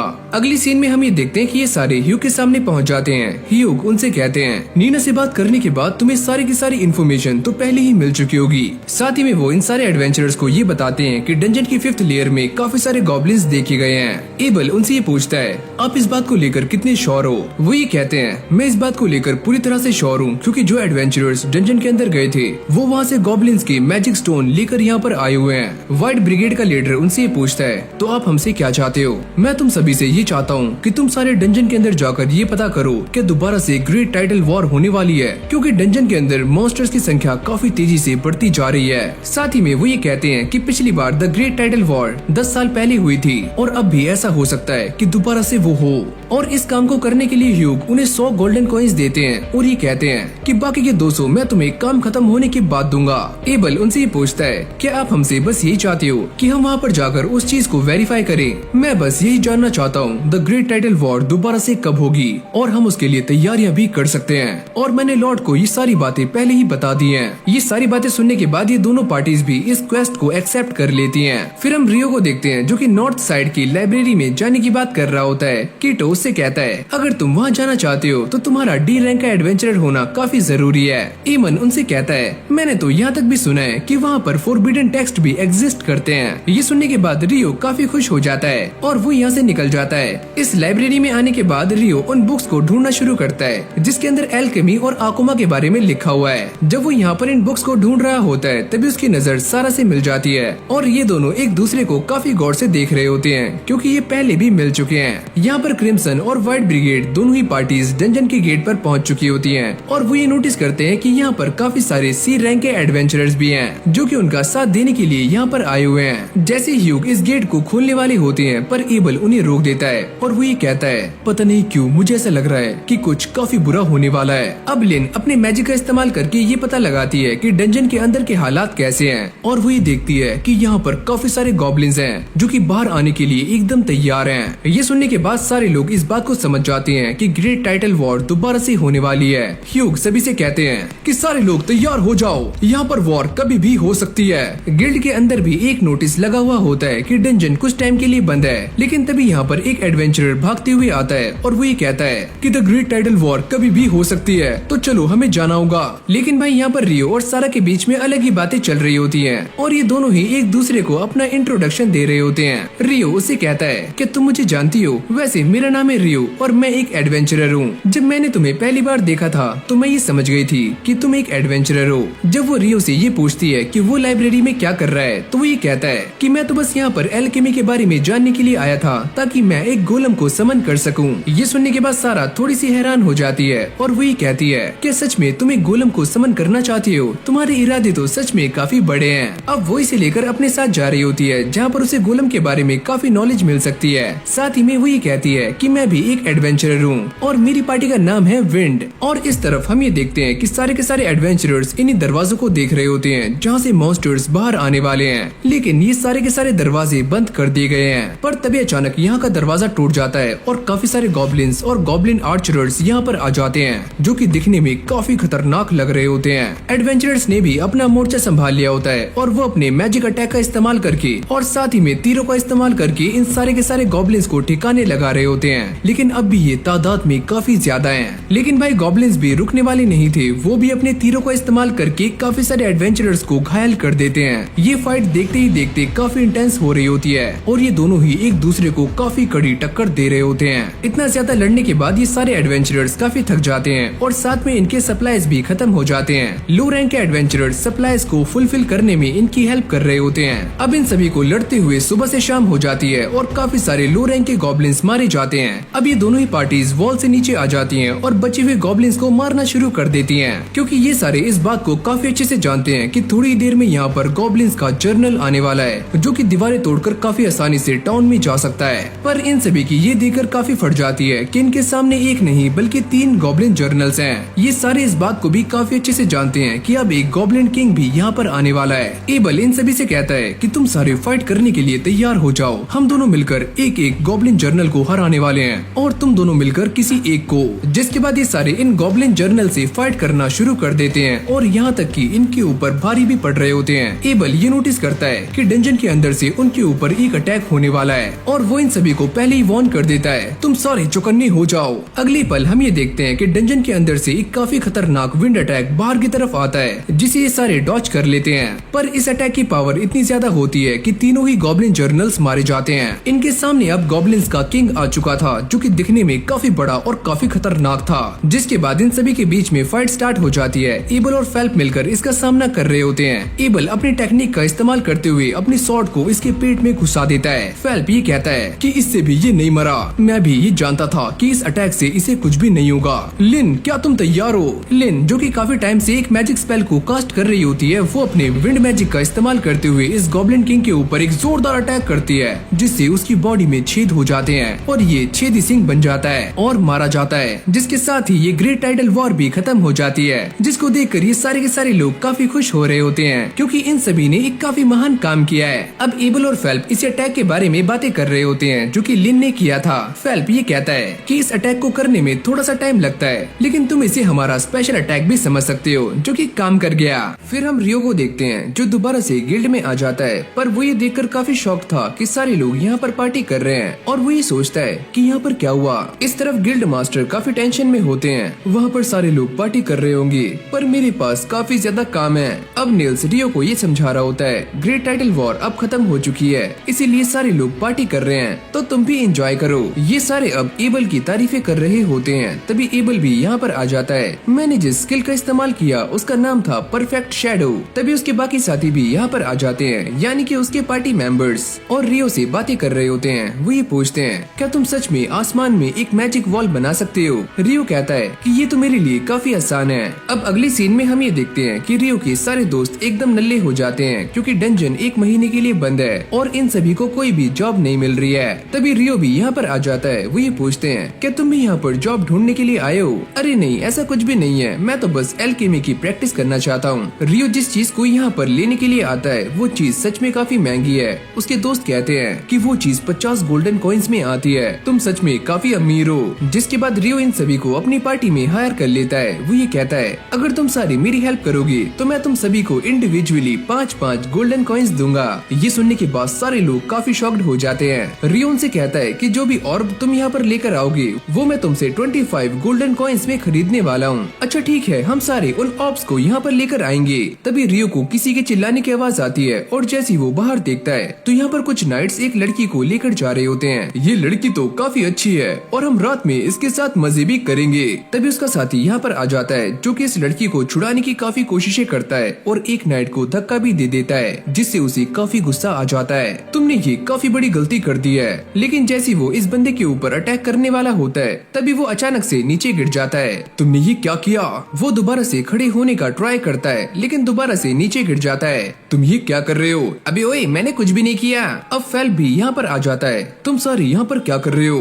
अरे ओए, तुम हमारे रास्ते में मत आओ वरना हम तुम्हें गिल्ड मास्टर से कहकर निकलवा भी सकते हैं। लेकिन जैसे इन सभी को ये पता लगता है कि फेल्प के फादर पहले ही कमांडर रह चुके हैं तो इन सभी की फटकर 4 हो जाती है और ये सारे दुम दबाकर यहाँ से भाग जाते हैं। फेल्प इन दोनों से कहता है तुम दोनों ही सच में काफी ब्रेव हो। तभी उसकी नजर रियो पर जाती है। तुम्हारा नाम रियो है ना? एबल ने मुझे तुम्हारे बारे में काफी कुछ बताया है और मैं ये जानता हूँ कि तुमने अपने मैजिक का इस्तेमाल करके उस बंदे को नीचे गिराया था। इससे पहले फेल्प की बात कंप्लीट होती उसकी साथी आकर उसे यहाँ से ले जाती है। इस तरफ रियो और एबल एक साथ बैठे हुए होते हैं और एबल काफी ज्यादा ब्लश कर रहा होता है। रियो उससे पूछता है मुझे ऐसा लगता है तुम्हारा दिल किसी पर आ गया है, क्या वो रिया है? अरे नहीं नहीं, ऐसा नहीं है। एबल उसे ये कहता है क्या तुम मेरी हेल्प कर सकते हो? इसके बाद ये दोनों बातें करते करते बाहर आ जाते हैं। एबल उसे कहता है कि हमारे यहाँ पर एक इन्वेस्टिगेटर आ रहा है तो उसके कुछ नाइट्स थे जो कि भाग चुके हैं और वो करप्ट थे। लेकिन इन्हीं बातों के बीच में हम कुछ बंदों को देखते हैं जिन्होंने अपना चेहरा छुपाया हुआ होता है। वो इन दोनों को देखते ही यहाँ से खिसक जाते हैं, पर इन दोनों को उनके ऊपर शक हो जाता है और उनका पीछा करते करते ये एक सुनसान गली में आ जाते हैं। अगली पल ये सारे बंदे उन दोनों के ऊपर अटैक्स करना शुरू करते हैं, पर रियो अपने आइस मैजिक से उन सभी के अटैक्स को बड़ी आराम से रोक रहा होता है, जिसके बाद ये सारे लोग बड़ी आराम से हार जाते हैं। एबल ये देखता है कि जमीन पर कुछ गिरा हुआ है। रियो उससे पूछता है क्या ये कोई एल्केमी का टूल है और मैं इसे देख सकता हूँ, पर एबल उसे मना कर देता है। ये एक एविडेंस है और इसे मैं अपने पास रखने वाला हूँ। इन सारे गुंडों को बांधने के बाद एबल इन सभी के बैचेस को देखता है, जिससे उसे ये बात कंफर्म हो जाती है कि ये सारे ही सी रैंक के एडवेंचरर्स हैं। फेल भी अकेला कहीं पर जा रहा होता है, तभी ये सारे नाइट्स यहाँ पर आ जाते हैं। तुम वही हो ना जिसने हमारी बेइज्जती की थी, और अब हम तुम्हें जिंदा नहीं छोड़ेंगे। मैं तुम्हें मार मार कर तुम्हारा कचुम्बर बना दूंगा। लेकिन तभी अचानक ये सारे बंदे फ्रीज हो जाते हैं और फेल्प की साथी यहाँ पर आ जाती है, जो कि एक इन्फर्नो की इंचांटेशन करती है और ये सारे के सारे लोग जलकर कबाब बन जाते हैं। अब ये इन्वेस्टिगेटर्स भी गिल्ड मास्टर के सामने आ जाते हैं। वो ये कहते हैं तुम आज ही यहाँ पर आए हो और सारी चीज की इन्वेस्टिगेशन कर रहे हो। तुम ये चाहते हो कि डंजन को आज खोला जाए और तुम्हारे साथ मैं कुछ एडवेंचरर्स को भेजूं तुम्हारी प्रोटेक्शन के लिए। क्या तुम पागल हो गए हो? एक बंदा ये कहता है क्या तुम ये बात नहीं जानते कि किंग ने हमें सारी परमिशन दे दी है कि हम यहाँ पर सारी चीजों को यूज कर सकते हैं। गिल्ड मास्टर उन्हें समझाने का काफी ट्राई कर रहे होते हैं, पर ये बंदा काफी गुस्से में आ जाता है और दूसरा वाला बंदा उसे शांत करता है। ये बंदा जिसका नाम है क्लिप वो ये कहता है लेकिन फिर भी हमें डंजन को खोलना होगा। गिल्ड मास्टर उससे ये कहते हैं अगर यहाँ पर कुछ भी होता है तो उसकी जिम्मेदारी तुम्हारे ऊपर आएगी, न कि यहाँ के गिल्ड और एडवेंचरर्स के ऊपर। और ये सारे बंदे गिल्ड मास्टर की इस शर्त को भी मंजूर कर लेते हैं। वो ये कहते हैं क्या एडवेंचरर्स हमारे साथ जाएंगे? गिल्ड मास्टर उनसे ये कहते हैं वो तो उन्हीं के ऊपर डिपेंड करता है। रियो जैसे गिल्ड में जा रहा होता है तभी उसे यहाँ पर एक लड़की मिलती है। प्लीज मुझे भी लेकर अंदर चलो, मुझे यहाँ पर एक लेटर को डिलीवर करना है। अब एबल को भी ये लेटर मिल जाता है जिसमें ये लिखा हुआ था कि उन्हें सारे के सारे इन्वेस्टिगेटर्स को सपोर्ट करना है जब वो डंजन के अंदर जा रहे हो। एबल ये सोचता है मुझे तो ऐसा लगा था कि डंजन को बंद कर दिया गया है, पर ऐसा भी हो सकता है कि कुछ पावरफुल लोग यहाँ पर आए हों। जिसके बाद एबल ये कहता है कि वो डंजन काफी ज्यादा खतरनाक है और एक बार वहाँ पर एक ए रैंक की पार्टी गई थी और वो कभी भी लौट कर वापिस नहीं आई, और उनका जो लीडर था वो एस रैंक का था, वो तक भी वापिस नहीं आया। एबल ये कहता है कि हम सारे इस बारे में नहीं जानते कि उस डंजन में क्या चल रहा है। रियो ये कहता है तो चलो एक काम करते हैं, उस डंजन से दूर रहते हैं। रियो की जाती ये लड़की जिसका नाम है नटालिया वो अपना इंट्रोडक्शन देती है और ये लड़की एक वाटर मेज की फैमिली से बिलोंग करती है। लिन उससे पूछती है क्या तुमने कभी ऐसे कास्टर के बारे में सुना है जो कि आइस वॉल को काफी दूर से बना सके, वो भी आसमान में? नटालिया उससे कहती है कि नहीं, मैंने इसके बारे में कभी भी नहीं सुना। एबल उससे कहता है मुझे ऐसा लगता है कि तुम अब भी रियो के पीछे हो। पर ये बात सुनने के बाद नटालिया भी काफी शॉक्ड हो जाती है कि सच में ऐसा मैजिक एग्जिस्ट करता है। रिया उससे कहती है कि जो लड़का अभी यहाँ से गया है वो ऐसे मैजिक को कास्ट कर सकता है। अभी सारे ऐसे ही बैठकर रियो के बारे में बातें कर रहे होते हैं। एबल उन सभी से कहता है अगर रियो कभी हम सबके खिलाफ हो जाता है तो हमें उससे फाइट नहीं करनी है, क्योंकि हम चारों मिलकर भी उसे हरा नहीं सकते। तो बेटर यही होगा कि हम उसके सामने सरेंडर कर दें। लेकिन एक बात तो साफ है कि रियो एक काफी अच्छा इंसान है। फिर हमारा सीन चेंज हो जाता है और ये सारे के सारे लोग डंजन में जाने के लिए एकदम तैयार हैं और इन सभी के पास एक माना डिटेक्टर होता है जो कि एनवायरनमेंट में किसी भी तरह के माना को आसानी से डिटेक्ट कर सकता है। जिसके बाद ये सारा का सारा डेटा टीम के पास चला जाएगा जो कि टेंट के अंदर है। ये सुनने के बाद एबल भी काफी हैरान हो जाता है कि एल्केमी भी काफी कमाल की चीज है। अभी सारे मिलकर डिसाइड करते हैं कि वो इस डंजन के अंदर जाने वाले हैं, लेकिन आज बस 3rd लेयर तक। इस तरफ ये सारे के सारे बंदे रियो के लिए ऑर्ब लेकर आ जाते हैं और रियो उन्हें पेमेंट कर देता है। ईटो इस बात को लेकर काफी परेशान होता है कि डंजन को दोबारा से खोल दिया गया है और वहाँ पर सिर्फ डी रैंक और उससे ऊपर वाले ही एडवेंचरर्स जा सकते हैं। फिर हमें दोबारा से उसी डंजन के अंदर का सीन दिखाया जाता है जहाँ पर एबल ये बताता है कि उन्हें इस डंजन में आए हुए 3 दिन हो चुके हैं, लेकिन उन्हें यहाँ पर एक भी मॉन्स्टर दिखाई नहीं दिया।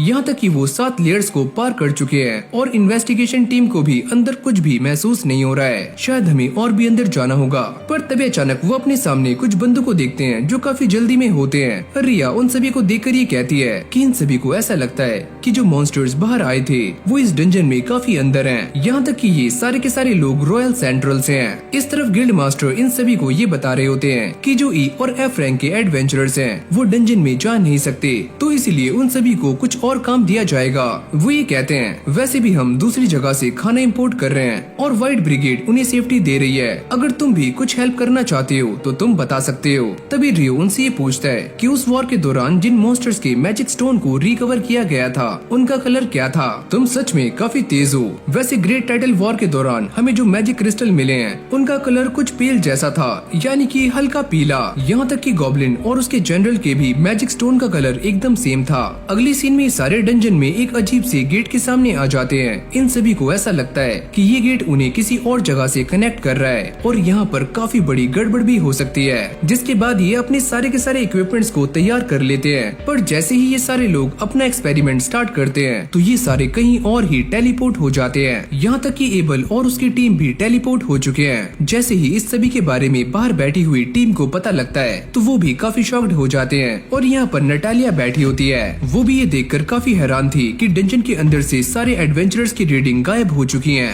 अब अगली सीन में ये सारे एक अजीब सी जगह पर आ जाते हैं जहाँ पर क्रिम्सन पार्टी और ये बूढ़ा आदमी भी होता है। फिर इस तरफ हम क्लिव और उसके साथियों को देखते हैं, वो सारे भी इनसे अलग होते हैं। एक बंदा क्लिव से ये पूछता है कि हम सारे कहाँ पर हैं? मेरे ख्याल से ये सारा कुछ टेलीपोर्टेशन था और वो गेट इस काम के लिए रिस्पॉन्सिबल है जिससे हम यहाँ पर आए हैं। इन सभी को ये बात क्लियर हो जाती है कि जो ग्रेट टाइटल वॉर हुई थी उसका लिंक इस गेट से है। लेकिन तभी क्लिव के मन में कुछ अजीब सी खिचड़ी बननी शुरू हो जाती है। अगर मैंने इस रूट को डिस्कवर कर लिया तो मैं सभी का हेड बन सकता हूँ, पर ये सारे इस बात से अनजान होते हैं कि काफी सारे मॉन्स्टर्स इनकी तरफ ही बढ़ रहे हैं। इस तरफ सारी की सारी एनालाइजिंग टीम इस बात को लेकर काफी हैरान होती है कि सारे के सारे एडवेंचरर्स की रीडिंग गायब हो चुकी है। पर तभी अचानक वो ये देखते हैं कि उनकी रीडिंग्स दोबारा से आ जाती हैं, पर फिर अचानक से ही गायब हो जाती हैं। तभी यहाँ पर एक बंदा आता है जिसका नाम है क्रिस्टोफर ब्लाट। वो ये पूछता है क्या डंजन में कुछ अजीब हो रहा है। वो ये बताते हैं कि हमारे लोग अभी अभी इस डंजन में गए थे, वो भी एडवेंचरर्स के साथ में, लेकिन वो सारे अचानक से ही गायब हो गए। लेकिन बात करते हुए वो ब्लाट से ये भी कहते हैं कि उन सभी की रीडिंग 40वें फ्लोर से कुछ टाइम के लिए आई थी, फिर दोबारा से वैनिश हो गई। ये सुनते ही ब्लाट भी काफी शॉक्ड हो जाता है क्योंकि आज तक कोई भी एडवेंचरर 38th फ्लोर से आगे नहीं गया। ये बंदा कहता है कि अंदर एक और पार्टी है जिसका नाम है क्रिम्सन पार्टी। नटालिया ये बात जानते ही काफी पैनिक हो जाती है और यहाँ से भाग जाती है। इस तरफ एक लड़की ह्यूग को आकर ये बताती है कि किस तरह से सारे के सारे एडवेंचरर्स गायब हो चुके हैं। यहाँ तक वो ये भी कहती है कि डंजन के गेट पर कोई आपका इंतजार कर रहा है। ह्यूग ये सोचते हैं आखिर वो इंसान कौन हो सकता है। यहीं से हमारा सीन चेंज हो जाता है जहाँ पर रियो कुछ बुक्स को ढूंढ रहा होता है, पर उसे यहाँ पर वो बुक्स नहीं मिलती। वो इस बात को याद कर रहा होता है कि वो पहली बार यहाँ पर सैरा से मिला था और वो काफी निराश हो जाता है। लेकिन तभी यहाँ पर सैरा आ जाती है। सैरा उससे ये पूछती है क्या तुम यहाँ पर कुछ ढूंढ रहे थे? वो बस मैं यहाँ पर इसीलिए आया था ताकि मैं पास्ट की सारी इन्फॉर्मेशन को गैदर कर सकूं, स्पेशली ग्रेट टाइटल वॉर के बारे में। सैरा उससे कहती है कि इसमें मैं तुम्हारी हेल्प कर सकती हूँ। सैरा उससे जाते हुए ये पूछती है कि तुम्हें क्या लगता है कि एक्लिप्स और ग्रेट टाइटल वॉर के बीच में कोई लिंक है? रियो ये कहता है कि हाँ मुझे तो ऐसा ही लगता है। सैरा भी उससे कहती है कि हमेशा ही ग्रेट टाइटल वॉर से पहले एक्लिप्स होता है, लेकिन इस बार वो पूरी तरह से नहीं हुआ।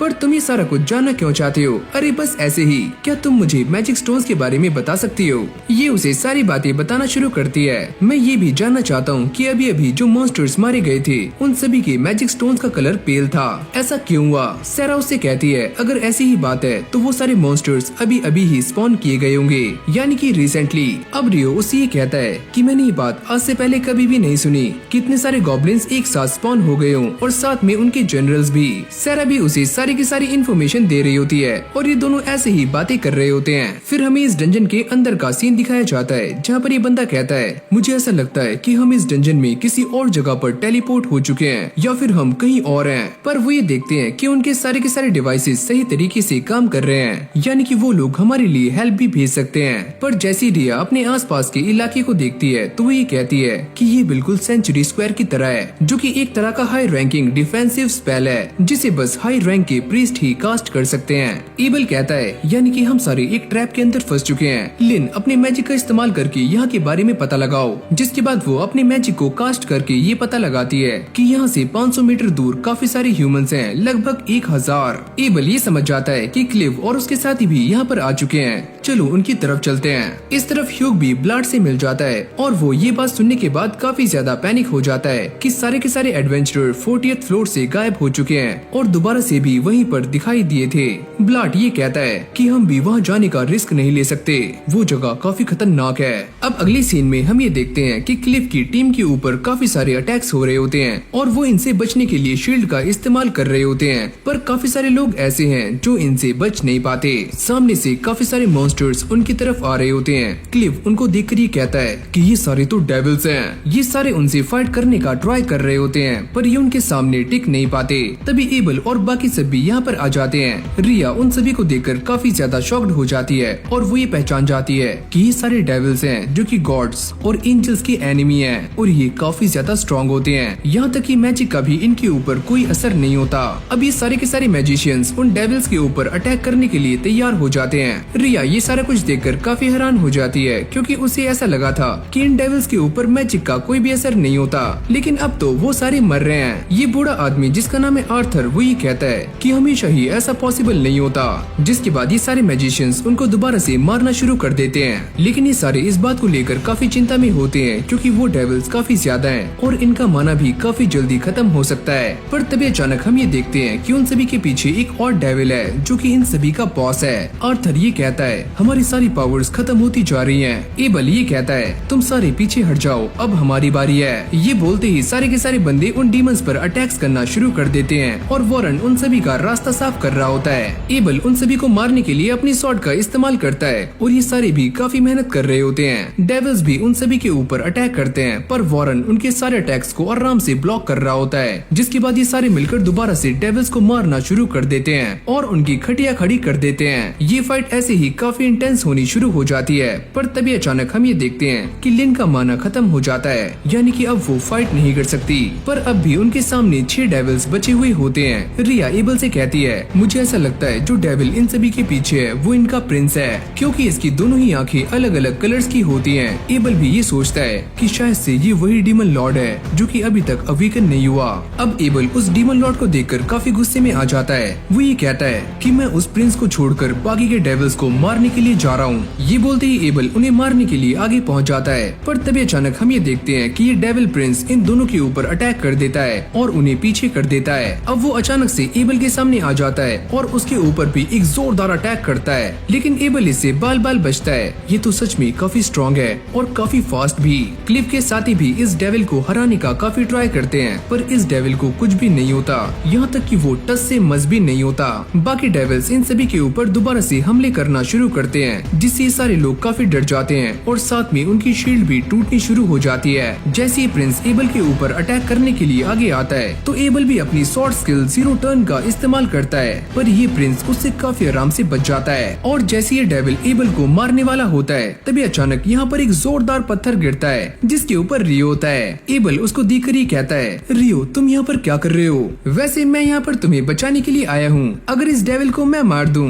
तो तुम्हें कोई दिक्कत तो नहीं है? ये एक डेविल प्रिंस है तो थोड़ा संभल कर। अरे हाँ ये जो कोई भी हो, पर मैं इससे डरने वाला नहीं हूँ, ये तो 1 नंबर का छपरी नल्ला बेरोजगार है। ये सुनते ही उन सारे डेविल्स की सनकनी शुरू हो जाती है और जैसे रियो उन्हें मारने के लिए आगे जाता है तो वो रियो के ऊपर भी अटैक कर देते हैं, पर रियो इनसे काफी आराम से बच जाता है और वो अपने वाटर जेट का इस्तेमाल करके इन तीनों डेविल्स को एक ही बार में खत्म कर देता है। अब वो इस प्रिंस के एकदम सामने है और वो ये कहता है तो चलो फिर इस फाइट को शुरू करते हैं। इस तरफ नटालिया रियो को ढूंढते हुए उसे सारी बातें बता देती है कि एबल और उसकी पार्टी डंजन में गायब हो चुके हैं। ये सुनते ही रियो काफी शॉक्ड हो जाता है और वो जल्दी से अपने आइस मैजिक का इस्तेमाल करते हुए एक गाड़ी बनाता है और डंजन के पास पहुंच जाता है, जहां पर ये गार्ड्स उसे अंदर जाने से मना कर रहे होते हैं, पर रियो उन दोनों को साइड करते हुए अंदर पहुंच जाता है। ये हमारी कहानी पास्ट में चल रही होती है, फिर कहानी आती है प्रेजेंट में, जहाँ पर ये डीमन लॉर्ड रियो के ऊपर अटैक करता है, पर ये उसके सामने काफी स्लो है और रियो उसके ऊपर एक ही स्लैश करके उसका सर धड़ से अलग कर देता है, पर वो अपने आप को दोबारा से रीजनरेट कर लेता है। रियो ये कहता है तुम तो काफी इम्प्रेसिव हो, और वो उसके ऊपर काफी सारे वाटर जेट का इस्तेमाल करते हुए उसके टुकड़े टुकड़े कर देता है, यानी कि उसे पीसेस में बांट देता है। इस अटैक से उसका मैजिक स्टोन टूट जाता है और ये डीमन किंग मारा जाता है। अब एबल रियो को थैंक्स करता है, तुम्हारा शुक्रिया कि तुमने मेरी जान बचाई और तुम सही समय पर यहाँ पर आ गए। आर्थर उसके सामने अपना इंट्रोडक्शन देता है और वो ये बताता है कि वो सारे लोग यहाँ पर क्या कर रहे हैं। एबल रियो को ये बताता है कि ये सारे जो तुमने मारे हैं वो कोई डीमंस नहीं नहीं है, ये सारे डेविल्स हैं। ये सुनकर रियो भी थोड़ा सा हैरान हो जाता है, क्या सच में ये सारे डेविल्स हैं? अब ये उन सारे के सारे डेविल्स के मैजिक स्टोन्स को कलेक्ट कर लेते हैं जो कि दिखने में ब्लैक होते हैं। ये सारे इस बात से काफी हैरान थे क्योंकि आज से पहले उन्होंने ब्लैक कलर के मैजिक स्टोन इकट्ठे नहीं किए और ये काफी यूनिक हैं। मैंने भी डेविल्स के बारे में काफी कुछ सुना है कि वो स्पेस टाइम मैजिक का इस्तेमाल करते हैं जिससे वो कहीं भी अपीयर हो सकते हैं। फिर हमें कुछ एडवेंचरर्स को दिखाया जाता है जो कि यहाँ पर एक चीज को प्रोटेक्ट कर रहे होते हैं, पर तभी यहाँ पर अचानक से लियोनरे आ जाती है और ये सारे लोग उसे डीमन लॉर्ड समझ रहे होते हैं। तुम्हें क्या लगता है कि मैं एक डीमन लॉर्ड हूँ और तुम मुझे ये क्यों बुला रहे हो? क्योंकि ये जगह काफी प्योर है और यहीं पर डीमन लॉर्ड अपीयर होता है। तभी रोमन उससे कहता है कि मैं तुम्हें मारने के लिए एकदम तैयार हूँ। ओह अच्छा, तुम मुझे मारोगे? और अगले पल हम ये देखते हैं कि लियोनरे अपने स्वॉर्ड को उसकी बॉडी के आर पार कर देती है। इन सभी को इंजर्ड करने के बाद वो जाकर सीधा इस चीज को कलेक्ट कर लेती है। वो ये बताती है, तुम्हें क्या लगता है कि मैं डीमन लॉर्ड हूँ? ऐसा कुछ भी नहीं है, पर मैं ये बात जानती हूँ, अगर तुम सारे एक साथ काम करो तो तुम करंट डीमन लॉर्ड को काफी आसानी से हरा सकते हो। अगर तुम डीमन लॉर्ड नहीं हो फिर तुम कौन हो? इसके बारे में तो मैं भी नहीं जानती, पर हाँ एक इंसान है जो कि मेरी तरह ही काफी स्ट्रॉन्ग है। और वो यहाँ पर रियो की बातें कर रही होती है, क्या सच में कोई ऐसा भी इंसान है जो कि मुझसे भी काफी स्ट्रॉन्ग है? अरे हाँ, वो इंसान तुमसे काफी ज्यादा स्ट्रॉन्ग है और तुम उसके सामने कुछ भी नहीं हो। ये बोलते ही लियोनरे यहाँ से चली जाती है। इस तरफ इन सभी को आगे जाते हुए एक और मिलता है। आर्थर ये बताता है कि कुछ टाइम पहले इसके अंदर से माना बाहर आ रहा था और वो इसे एक मैजिकल बैग में कलेक्ट कर लेता है जिससे इसके अंदर का माना ना तो बाहर जा सकता है और ना ही बाहर से कोई माना इसके अंदर आ सकता है। ये सारे अब डंजन से बाहर आ जाते हैं और एबल नटालिया को थैंक्स करता है कि उसने रियो को अंदर भेजा। चलो शुक्र है कि ये सारे के सारे सेफ हैं। जिसके बाद आर्थर टेंट में आ जाता है और ह्यूग को रियो के बारे में सारा कुछ बताना शुरू करता है। ह्यूग उससे ये पूछता है, आखिरकार रियो कौन है और वो इतना स्ट्रॉन्ग कैसे है? मैं उसके बारे में ज्यादा कुछ नहीं जानता, बस मुझे इतना पता है कि उसने डंजन में काफी सारे डेविल्स को बड़ी आसानी से ही जान से मार दिया। पर ये दोनों इस बात को लेकर काफी सेटिस्फाई होते हैं कि रियो अभी उनकी साइड है और वो उसे अपने लिए खतरा बनाना नहीं चाहते। अगले सीन में रियो भटकता हुआ कहीं पर जा रहा होता है, पर तभी उसे करी की स्मेल आती है और वो खिंचता हुआ एक रेस्टोरेंट में आ जाता है जहाँ पर उसे सैरा मिलती है। क्या तुम भी इस जगह के बारे में पहले से ही जानते हो? वो ये कहता है, अरे नहीं, मुझे बस कुछ स्मेल आई और मैं यहाँ पर आ गया। खाना खाने से पहले ये दोनों थोड़ी सी बातें करते हैं और जैसे ही उनका खाना यहाँ पर आता है तो ये खाना रियो को भी काफी पसंद आ रहा होता है। अब खाना खाने के बाद ये दोनों बाहर आ जाते हैं जहाँ पर ये डिसाइड करते हैं कि वो दोनों एक फ्रेंडली बैटल करने वाले हैं। अब अगले सीन में हम इन्हें एरिना में देखते हैं जहाँ पर वो ये कहती है कि मैं इस बात को जानती हूँ कि तुम्हारे अंदर अब भी फाइट करने की भूख है जो कि अभी शांत नहीं हुई है। रियो ये बात सुनने के बाद थोड़ा सा हैरान हो जाता है कि वो इसके बारे में इतना कुछ कैसे जानती है, यहाँ तक कि ये भी कि रियो सॉर्ड और मैजिक का भी इस्तेमाल करता है। सैरा ये कहती है कि मैं ये सारा कुछ बस इसीलिए जान पाई क्योंकि मैं भी मैजिक और सॉर्ड का इस्तेमाल करती हूँ और तुम्हारे चलने की जो मूवमेंट है वो भी मेरे लिए काफी फैमिलियर है। जिसके बाद इन दोनों के बीच में फाइट स्टार्ट हो जाती है और ये दोनों ही एक दूसरे के ऊपर काफी खतरनाक अटैक्स कर रहे होते हैं और काफी आराम से एक दूसरे के अटैक्स को डॉज भी कर रहे होते हैं। तुम सच में काफी तेज हो। अरे हाँ, मैं ये जानती हूँ, पर तुमने मेरे अटैक को डॉज किया,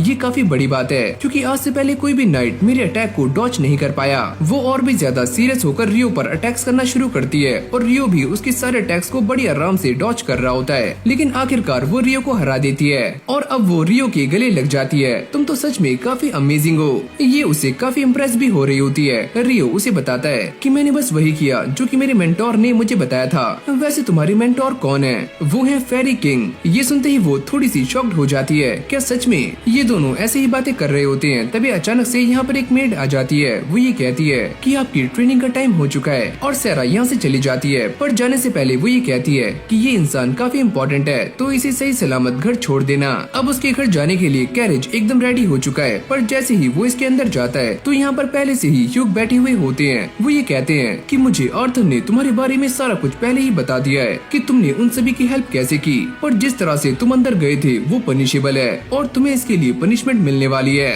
और ये पनिशमेंट एक तरह की क्वेस्ट होती है जिसमें रियो को कुछ मर्चेंट्स को एक जगह पर लेकर जाना है और वहाँ से सेफली वापस भी लेकर आना है। जिस जगह पर तुम जाने वाले हो उसका नाम है विटनेश। इस तरफ निल्स उन सभी को ये बताता है कि उसके होम टाउन अबाली ने एक हंटिंग रिक्वेस्ट को सेंड किया है और वो इस रिक्वेस्ट को करना चाहता है जो कि डी रैंकर्स के लिए है और इसीलिए वो रियो से कहता है कि वो उसका साथ दे।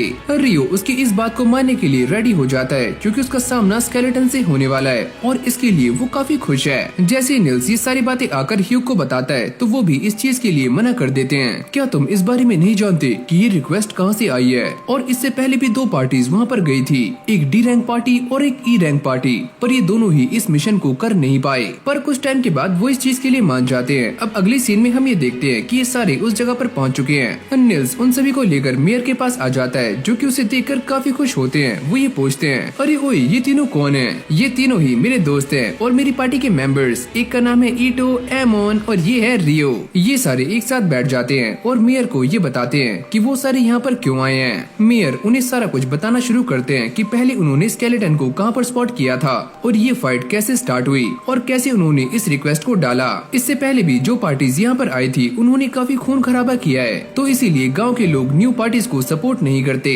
ये सारी कहानी खत्म हो जाने के बाद वो तीनों रूम में आ जाते हैं जहाँ पर हमें निल्स का छोटा भाई दिखाया जाता है जो कि इस बात से काफी खुश है कि निल्स एक एडवेंचरर बन चुका है और ऐसे लोगों के साथ है जिनके ऊपर वो ट्रस्ट करता है। निल्स कहता है कि हम सभी को हंटिंग के लिए परमिशन मिल चुकी है और मैं ये सोच रहा हूँ कि पहले हम गॉब्लिन्स के पास जाएं और फिर स्केलेटन के। यहाँ तक कि वो ये भी कहता है कि हमारे जो गार्डियन बीस्ट हैं वो ईस्टर्न वुड्स में रहते हैं और आज तक मैंने भी उन्हें नहीं देखा। ये सुनते ही रियो के मन में कुछ अजीब अजीब सा चलना शुरू हो जाता है। रियो तुम क्या सोच रहे हो? अरे नहीं कुछ भी नहीं। अगली सुबह मेयर उन सभी को लेकर उस जगह पर आ जाते हैं जहाँ पर उन्होंने पहली बार गॉब्लिन्स को स्पॉट किया था और यहाँ पर काफी सारे गॉब्लिन्स के पैरों के निशान भी होते हैं, जिससे एक बात तो क्लियर हो जाती है कि पास ही में गॉब्लिन्स का डैन है। तभी रियो ये सेंस करता है कि पास ही में से 10 गॉब्लिन्स उनकी तरफ आ रहे हैं। निल्स ये कहता है कि हम उन सभी को जान से मार देंगे सिवाय एक के जो कि हमारे काफी काम आ सकता है। जैसे ही गॉब्लिन्स यहाँ पर आते हैं तो ये सारे भी अपने प्लान को एग्जीक्यूट करने में लग जाते हैं और इन गॉब्लिन्स को मारते हुए उनकी डैन तक पहुँच जाते हैं और सभी को एक साथ खल्लास कर देते हैं। पर तभी अचानक से उनके सामने गॉब्लिन्स का जनरल आ जाता है। वो ये कहता है, आलू खाओगे?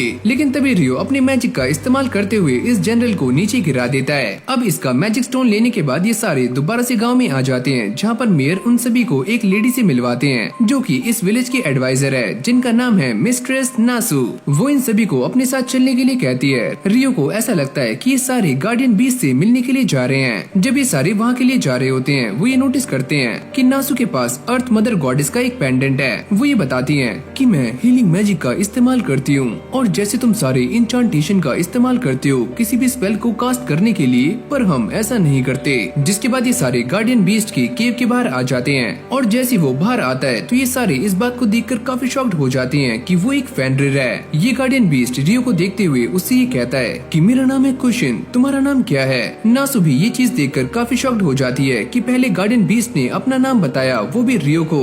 ये गार्डियन बीस्ट सभी को स्केलेटन्स के बारे में बताना शुरू करता है कि वैसे यहाँ पर 30 स्केलेटन्स हैं, पर इसके अलावा भी एक और स्केलेटन है जो काफी खतरनाक है और मैंने उसे श्राइन में कैद किया हुआ है, पर उसे लंबे समय तक श्राइन में कैद करना बिल्कुल भी पॉसिबल नहीं है। तो जब तुम इन 30 स्केलेटन्स को जान से मार दोगे तो मैं उसे रिलीज कर दूंगा ताकि तुम उसे भी जान से मार पाओ। ये सारे भी ऐसा ही करते हैं और 30 के 30 स्केलेटन्स को मारने के बाद ये फाइनली श्राइन के गेट को ओपन कर देते हैं, जिसके अंदर से एक काफी खतरनाक आर्क स्केलेटन बाहर आता है। सही मौके का इशारा मिलते ही ये गार्डियन बीस्ट इस स्केलेटन को आजाद कर देता है, पर जैसे ही स्केलेटन नीचे कदम रखता है तो रियो अपने मैजिक का इस्तेमाल करते हुए नीचे की जमीन को बर्फ में कन्वर्ट कर देता है, जिससे कि वो नीचे गिर जाता है और ये दोनों उसके ऊपर अटैक कर देते हैं। और ये स्केलेटन काफी खतरनाक है और दोबारा से खड़ा हो जाता है, पर उसे यहाँ पर खड़े होने में काफी दिक्कतें आ रही होती हैं और निल्स उसके सर पर एक जोरदार अटैक करता है, पर उसका सर भी काफी मजबूत है जिससे उसे कुछ भी नहीं होता। जिसके बाद निल्स उसके नेक पर अटैक करके उसे जान से मार देता है और अभी सारे अंदर आ जाते हैं जहाँ पर वो ये देखते हैं कि उनके सामने एक स्टैचू है जिसके अंदर से एक पार्ट मिसिंग है। इन सभी को ऐसा लगता है कि ये केव कहीं न कहीं से पावर को डिराइव कर रही है। नासू ये कहती है कि चलो हम सारे बाहर चलते हैं और मैं अपनी सॉर्सरी से इस केव को सील कर दूंगी। जिसके बाद ये सारे बाहर आ जाते हैं और इन सभी का ये मिशन कंप्लीट हो जाता है, जिससे ये सारे काफी खुश हैं। फिर हम दो नाइट्स को प्रैक्टिस करते हुए देखते हैं और जैसे उनकी ये प्रैक्टिस खत्म हो जाती है तभी एक बंदा यहाँ पर आता है। वो ये कहता है कि तुम सारे ध्यान दो, कमांडर को तुमसे कुछ बात करनी है। अगली पल कमांडर यहाँ पर आ जाती है और वो ये कहती हैं। मैं और लेफ्टिनेंट 2 महीनों के लिए विटनेस जा रहे हैं और जब मैं वहाँ से आऊंगी तो मुझे तुम सभी के अंदर काफी अच्छी इम्प्रूवमेंट चाहिए। ये बोलते ही वो यहाँ से निकल जाती है और ये जो बंदा है वो एक इन्फर्नो मैजिशियन है। अब सारे के सारे कैरेजेस विटनेस जाने के लिए तैयार हो जाते हैं और रियो और निल्स भी यहीं पर होते हैं। रियो उससे ये पूछता है, क्या तुम सच में अपनी पार्टी का नाम रूम 10 रखना चाहते हो? अरे हाँ, ये नाम काफी अच्छा है और ये हमें काफी अच्छे से रिप्रेजेंट करता है। जिसके बाद वो ये बताता है कि विटनेस में एक फेस्टिवल होने वाला है जो कि हर 5 साल में एक बार होता है और रियो भी इस फेस्टिवल का नाम सुनते ही काफी खुश हो जाता है, यानी कि उसकी एक्साइटमेंट काफी बढ़ जाती है। अब ये उस जगह पर पहुँच जाते हैं और मर्चेंट उनसे कहते हैं कि हम लून के लिए 10 दिनों के बाद जाने वाले हैं, तब तक तुम सारे फ्री हो। ये सुनते ही वो सारे इस फेस्टिवल को एंजॉय करने के लिए बाहर आ जाते हैं। जिसके बाद हम काफी सारे कैरेजेस को देखते हैं जो कि एक साथ रुके हुए होते हैं और यहाँ पर फिर से हमें उसी बंदे को दिखाया जाता है, यानी कि इन्फर्नो मैजिशियन, और इसका नाम है ऑस्कर। इस तरफ कासल में भी सारे लोग पार्टी को एंजॉय कर रहे होते हैं और यहाँ पर डेबुया एम्पायर के 3rd प्रिंस भी आए हुए होते हैं जिनका नाम है कोनार्ड। क्रिम्सन पार्टी भी यहाँ पर पहुँच चुकी है और एबल उन सभी को लीड कर रहा है जब तक कि ह्यूग यहाँ पर नहीं आ जाते। उनके आते ही एबल फ्री हो जाएगा। रिया इन सभी को इन्फर्नो मैजिशियन के बारे में बता रही होती है। वो ये कहती है कि वो इंसान काफी पावरफुल है जिसने एक साथ 1000 ट्रूप्स को आसानी से खत्म कर दिया था, यहाँ तक कि Y1 को भी एक ही झटके में जान से मार दिया था। ये सारी गप्पे लड़ाने के बाद ये दोनों ही पार्टीज अपने अपने रास्ते जा रही होती हैं। पर जैसे रियो यहाँ से निकलता है तभी वो इन्फर्नो मैजिशियन उसके सामने आ जाता है, पर रियो उससे टकराने से थोड़ा सा बच जाता है। ऑस्कर उससे कहता है, मुझे माफ करना। अरे कोई बात नहीं। और इस जगह पर काफी भीड़ होती है और ऑस्कर को ये भीड़ बिल्कुल भी पसंद नहीं है। फिर हम देखते हैं कोनार्ड जिसकी मुलाकात एबल से हो जाती है और ये दोनों काफी अच्छी तरीके से गप्पे लड़ा रहे होते हैं। कोनार्ड उससे कहता है कि तुम्हें देखकर ऐसा लगता है कि मैं तुम्हारे जैसे किसी इंसान से पहले भी मिल चुका हूँ। प्रिंसेस फियोना अपने बेड पर लेटी हुई होती है और ये बंदा उन्हें उठाने का काफी ट्राई कर रहा होता है, लेकिन तभी ऑस्कर एक बंदे के साथ यहाँ पर आ जाता है और वो अपने साथ काफी सारा खाना लेकर आते हैं। ऑस्कर अपने मैजिक से इस खाने को फटाक से गर्म कर देता है और प्रिंसेस उसको थैंक यू करती है। Thank you master. इन सारे नल्लों ने आर्चरी के कंपटीशन में पार्टिसिपेट तो कर लिया है, पर इनमें से किसी का भी निशाना सामने टारगेट पर नहीं लगता। एबल इन सभी को देखकर ये सोचता है कि इन सभी को देखकर मुझे अपना बचपन याद आ रहा है जब मैं छोटा बच्चा था। रियो उससे कहता है कि अब निशाना लगाने की तुम्हारी बारी है और जैसे ही एबल निशाना लगाता है तो सारे लोग ये देखकर काफी इम्प्रेस हो जाते हैं क्योंकि तीर एकदम निशाने पर लगता है। सारा भी रियो को ढूंढने का काफी ट्राई करती है पर उसे रियो कहीं भी नजर नहीं आता और वो उसे इस बारे में बताना चाहती है जो कि वो लाइब्रेरी में ढूंढ रहा था। नीना उसे कहती है कि रियो अभी टाउन में नहीं है और उसे आने में लगभग 1 हफ्ता लग सकता है। ये सुनते ही वो काफी शॉक्ड हो जाती है क्योंकि उसे इस बारे में बिल्कुल भी ज्ञान नहीं था। अब वो काफी सैड होने के बाद यहाँ से चली जाती है और फिर हमें दोबारा से रियो और उसके साथियों को दिखाया जाता है जिन्होंने एक बोर्ड रेस में पार्टिसिपेट किया हुआ है। पर रियो दूर से खड़ा हुआ उन सभी को नोटिस कर रहा होता है, लेकिन भाई रेस स्टार्ट होते ही निल्स और डैन के बीच में फाइट स्टार्ट हो जाती है और ये दोनों ही लड़ते लड़ते अपनी अपनी बोट्स को तोड़ देते हैं, यहाँ तक कि वो अपने साथियों के बीच चप्पू को तोड़ देते हैं और ऐसी फाइट करते हुए आगे जा रहे होते हैं। पर तभी अचानक हम ये देखते हैं कि इन दोनों की बोट्स आपस में भिड़ जाती हैं, जिससे ये सारे पानी में गिर जाते हैं और इस रेस में लास्ट आते हैं। लेकिन भाई फिर भी इन दोनों की किस्मत काफी अच्छी होती है कि लास्ट आने के बाद भी इन दोनों को रिवॉर्ड मिल जाता है क्योंकि इन्होंने जनता को काफी ज्यादा एंटरटेन किया। लेकिन अब भी ये इस रिवॉर्ड को लेकर लड़ रहे होते हैं। अभी सारे खड़े हुए एक शिप को नोटिस कर रहे होते हैं जिसकी बनावट कुछ अजीब सी होती है। तभी ह्यूग यहाँ पर आ जाते हैं और वो ये बताते हैं कि ये वाली शिप रेन शूटर है। वैसे ये वाली शिप काफी यूनिक है क्योंकि ये विंड मैजिक और वाटर मैजिक के कॉम्बिनेशन से बनी है। विंड मैजिक इसे पानी के ऊपर रखता है और वाटर मैजिक इसे पानी के लेवल पर। जिसके बाद ये सारे एक शॉप में आ जाते हैं क्योंकि ईटो को एक क्रॉसबो चाहिए होता है ताकि वो इन सभी की फाइट में हेल्प कर पाए। अरे बच्चे, तुम ये वाला ले सकते हो, इससे तुम एक बार में काफी सारे एरोस को शूट कर पाओगे।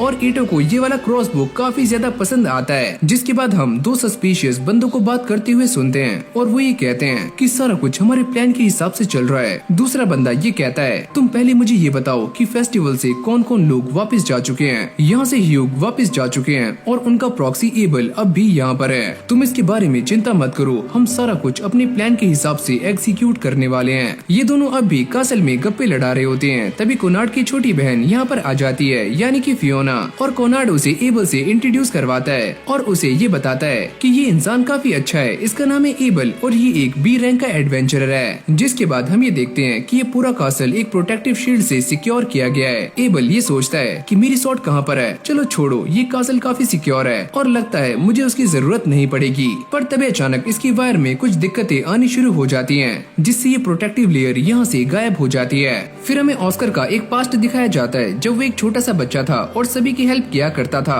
यहाँ तक कि वो अपनी मॉम की भी खाना बनाने में हेल्प करता है और अपने फायर मैजिक से आग को काफी आराम से जला देता है। अब ऐसे ये सारे जंगल में हंटिंग करने के बाद रात को आराम से बैठकर पार्टी करते हैं और तभी अचानक यहाँ पर एक बंदा आता है। वो ये बताता है कि यहाँ पर काफी सारे बैंडिट्स आ रहे हैं और उनकी संख्या काफी ज्यादा है। तो ये सारे गाँव वाले उनसे लोहा लेने के लिए एकदम तैयार हो जाते हैं, जहाँ पर ऑस्कर के डैड उससे मना कर रहे होते हैं कि वो इस फाइट से काफी दूर चला जाए और जाकर कहीं छुप जाए और वो यहाँ पर रहकर सारे के सारे बैंडिट्स को यहाँ से भगाएंगे। पर तभी अचानक से यहाँ पर एक बैंडिट अंदर आ जाता है और अंदर आने के बाद इस डोर को ओपन कर देता है, जिससे सारे के सारे बैंडिट्स अंदर आ जाते हैं और सभी को मारना शुरू कर देते हैं। यहाँ तक कि एक बैंडिट ऑस्कर की मॉम को भी जान से मार देता है। ऑस्कर अपने फायर मैजिक से इस इंसान को भूनने का भी ट्राई करता है, पर ये इंसान टस से मस नहीं होता। एक बंदा जैसे ही ऑस्कर को बचाने के लिए अंदर आता है तो ये बैंडिट उसका काम तमाम कर देता है और अब ये सारे आपस में बातें कर रहे होते हैं कि यहाँ पर काफी सारे वुल्फ्स आ रहे हैं, तो जल्दी यहाँ से निकल जाओ। अब अगली सीन में हम ये देखते हैं कि यहाँ पर काफी सारे वुल्फ्स का झुंड आ जाता है, जो कि इन सारे के सारे गांव वालों को खाना शुरू करते हैं। तभी एक बंदा ऑस्कर के पास आता है। यहाँ पर काफी सारे वुल्फ्स आ चुके हैं, तो चलो हमें यहाँ से जाना होगा। पर मेरी मॉम डैड दोनों ही मारे जा चुके हैं, तो मुझे भी मरना है। ये वुल्फ्स उन दोनों को ही घेर लेते हैं। अरे बच्चे, तुम यहाँ से भाग जाओ, इनको मैं संभाल लूंगा। और जैसे ऑस्कर यहाँ से भागने का ट्राई करता है तो उसके सामने भी काफी सारे वुल्फ्स आ जाते हैं और उनसे बचते हुए वो पानी में गिर जाता है। अब अगली सुबह जैसे ही उसकी आँख खुलती है, वो ये देखता है कि उसके सामने एक बंदा बैठा हुआ है। वो ये कहता है कि मेरा नाम है ल्यूक और तुम मुझे एल्डर कहकर बुला सकते हो। वैसे मेरे साथियों को तुम नदी के किनारे मिले। यहाँ पर वो ऐसे ही प्रैक्टिस करना शुरू करता है और ऐसे ही काफी बड़ा हो जाता है। पर एक दिन वो ये देखता है कि इस पूरे के पूरे मेंशन में आग लगी हुई है और जैसे वो अंदर जाता है तो यहाँ पर वही बंदा होता है जिसने उसके गाँव पर अटैक किया था और वो इस बंदे को भी जान से मार देता है। ऑस्कर इसे बचाने का काफी ट्राई कर रहा होता है, पर वो इसे बचा नहीं पाता। अब यहीं से हमारा सीन चेंज हो जाता है, जहाँ पर हम ऑस्कर को देखते हैं जिसकी हालत काफी खराब होती है और उसके मन में बस दो ही नाम होते हैं, पॉच और बॉस्कोना। ये दोनों वही नाम है जो कि ऑस्कर को हर बार सुनाई दिए थे जब उसके गांव में अटैक हुआ था। और इस मेंशन में भी कहानी दोबारा से प्रेजेंट में आती है, जहाँ पर इस पूरे के पूरे मेंशन में फायर अटैक हो रहे होते हैं और इससे काफी सारे लोग इंजर्ड हो जाते हैं। फियोना अपने हीलिंग मैजिक का इस्तेमाल करके अपने भाई को बचाने का ट्राई करती है, पर वो काफी इंजर्ड हो चुका है। जिसके बाद यहाँ पर एक इमरजेंसी सिग्नल को लॉन्च किया जाता है, जिसको ये सारे लोग देख लेते हैं और साथ में रियो भी। इस तरफ कासल में काफी सारे अटैकर्स घुस चुके थे, लेकिन तभी ऑस्कर यहाँ पर आकर सभी को जान से मार देता है। कॉर्नाड और फियोना भी इन सभी से बराबर की टक्कर ले रहे होते हैं और जैसे ये सारे अटैकर्स उनके ऊपर दमदार अटैक्स करते हैं तो फियोना एक शील्ड बना लेती है, जिससे वो दोनों बच जाते हैं। अगली पल कॉर्नाड के ऊपर एक स्पेशल स्पेल कास्ट किया जाता है, पर फियोना को इस बारे में पता लग जाता है तो वो कॉर्नाड को धक्का दे देती है और खुद उसके सामने आ जाती है। और ये एक काफी खतरनाक वोल्केनो स्पेल होता है। ऑस्कर की आंखें ये सारा कुछ देखकर फटी की फटी रह जाती हैं कि फियोना इस अटैक की चपेट में आ चुकी है। एमोन और बाकी सब भी इन अटैकर्स को संभालने का ट्राई कर रहे होते हैं, क्योंकि ये अटैकर्स काफी ज्यादा हैं और इन सभी पर एक एक करके भारी पड़ रहे हैं। पर तभी अचानक ये सारे अटैकर्स को जान से मार देते हैं और फियोना को किसी सेफ जगह पर ले जाने की बात कर रहे होते हैं। पर तभी यहाँ पर ऑस्कर आ जाता है और उसको ऐसा लगता है कि ये तीनों भी अटैकर्स हैं और वो इन पर काफी गुस्सा हो जाता है। यहाँ पर रियो आराम से पार्टी को एंजॉय कर रहा होता है और उसे इस बात से घंटा फर्क नहीं पड़ता कि कासल में आसपास क्या हो रहा है। ऑस्कर इन सभी को लास्ट वार्निंग देता है कि वो यहाँ से हट जाएं और अगली पल वो इन तीनों के ऊपर एक जोरदार अटैक करता है, लेकिन तभी ईटो सेंचुरी का इस्तेमाल करता है और इस अटैक से सभी को बचा लेता है, पर इससे वो भी काफी इंजर्ड हो जाता है। वो बार बार इन सभी के ऊपर अटैक करता है और ये सारे अटैक पहले के मुकाबले और भी ज्यादा स्ट्रॉन्ग होते हैं। और जैसे वो अपना अगला अटैक करता है तो उसके सामने एक आइस वॉल आ जाती है जो कि उसके अटैक को रोक लेती है। ये तुम मेरे दोस्तों के साथ क्या कर रहे हो? अरे ओए बच्चे, साइड हो जाओ वरना मुझे तुम्हें भी जान से मारना होगा। जिसके बाद इन दोनों के बीच में एक काफी खतरनाक फाइट स्टार्ट हो जाती है, जहाँ पर ऑस्कर रियो को मारने के लिए उसके ऊपर एक के बाद एक काफी खतरनाक अटैक्स करना शुरू करता है। पर रियो ने भी कच्ची गोलियां नहीं खेली होती और वो भी उसके सारे अटैक्स को काफी आराम से डॉज कर रहा होता है, यहाँ तक कि काउंटर अटैक भी करता है। वो अपनी आइस के ऊपर स्लाइड करते हुए ऑस्कर पर अपनी शॉट से अटैक करता है, पर ऑस्कर अपनी शॉट से इस अटैक को काफी आराम से रोक लेता है और अब ये दोनों एक दूसरे के आमने सामने खड़े होते हैं और काफी गुस्से में भी हैं। तभी एबल यहाँ पर आ जाता है और वो इन दोनों को शांत होने के लिए कहता है, जिसके बाद वो ऑस्कर को सारी बातें समझाता है कि ये चारों उस अटैक में शामिल नहीं थे। लेकिन अब भी रियो काफी गुस्से में होता है। वो ये कहता है कि तुमने अपनी बात खत्म कर ली और अब मैं इसे जान से मारने वाला हूँ, क्योंकि इसने मेरे दोस्तों के साथ काफी बुरा किया है। ये सुनते ही ऑस्कर को भी और भी ज्यादा गुस्सा आ जाता है और वो रियो पर एक जोरदार अटैक करता है, पर रियो इससे बच जाता है। अब एबल उन दोनों को समझाने का ट्राई करता है कि वो दोनों फाइट ना करें। रियो जो कि फाइट करने के लिए काफी गुस्से में होता है, वो एबल से मना करता है कि वो सामने से हट जाए, पर एबल ऐसा नहीं करता।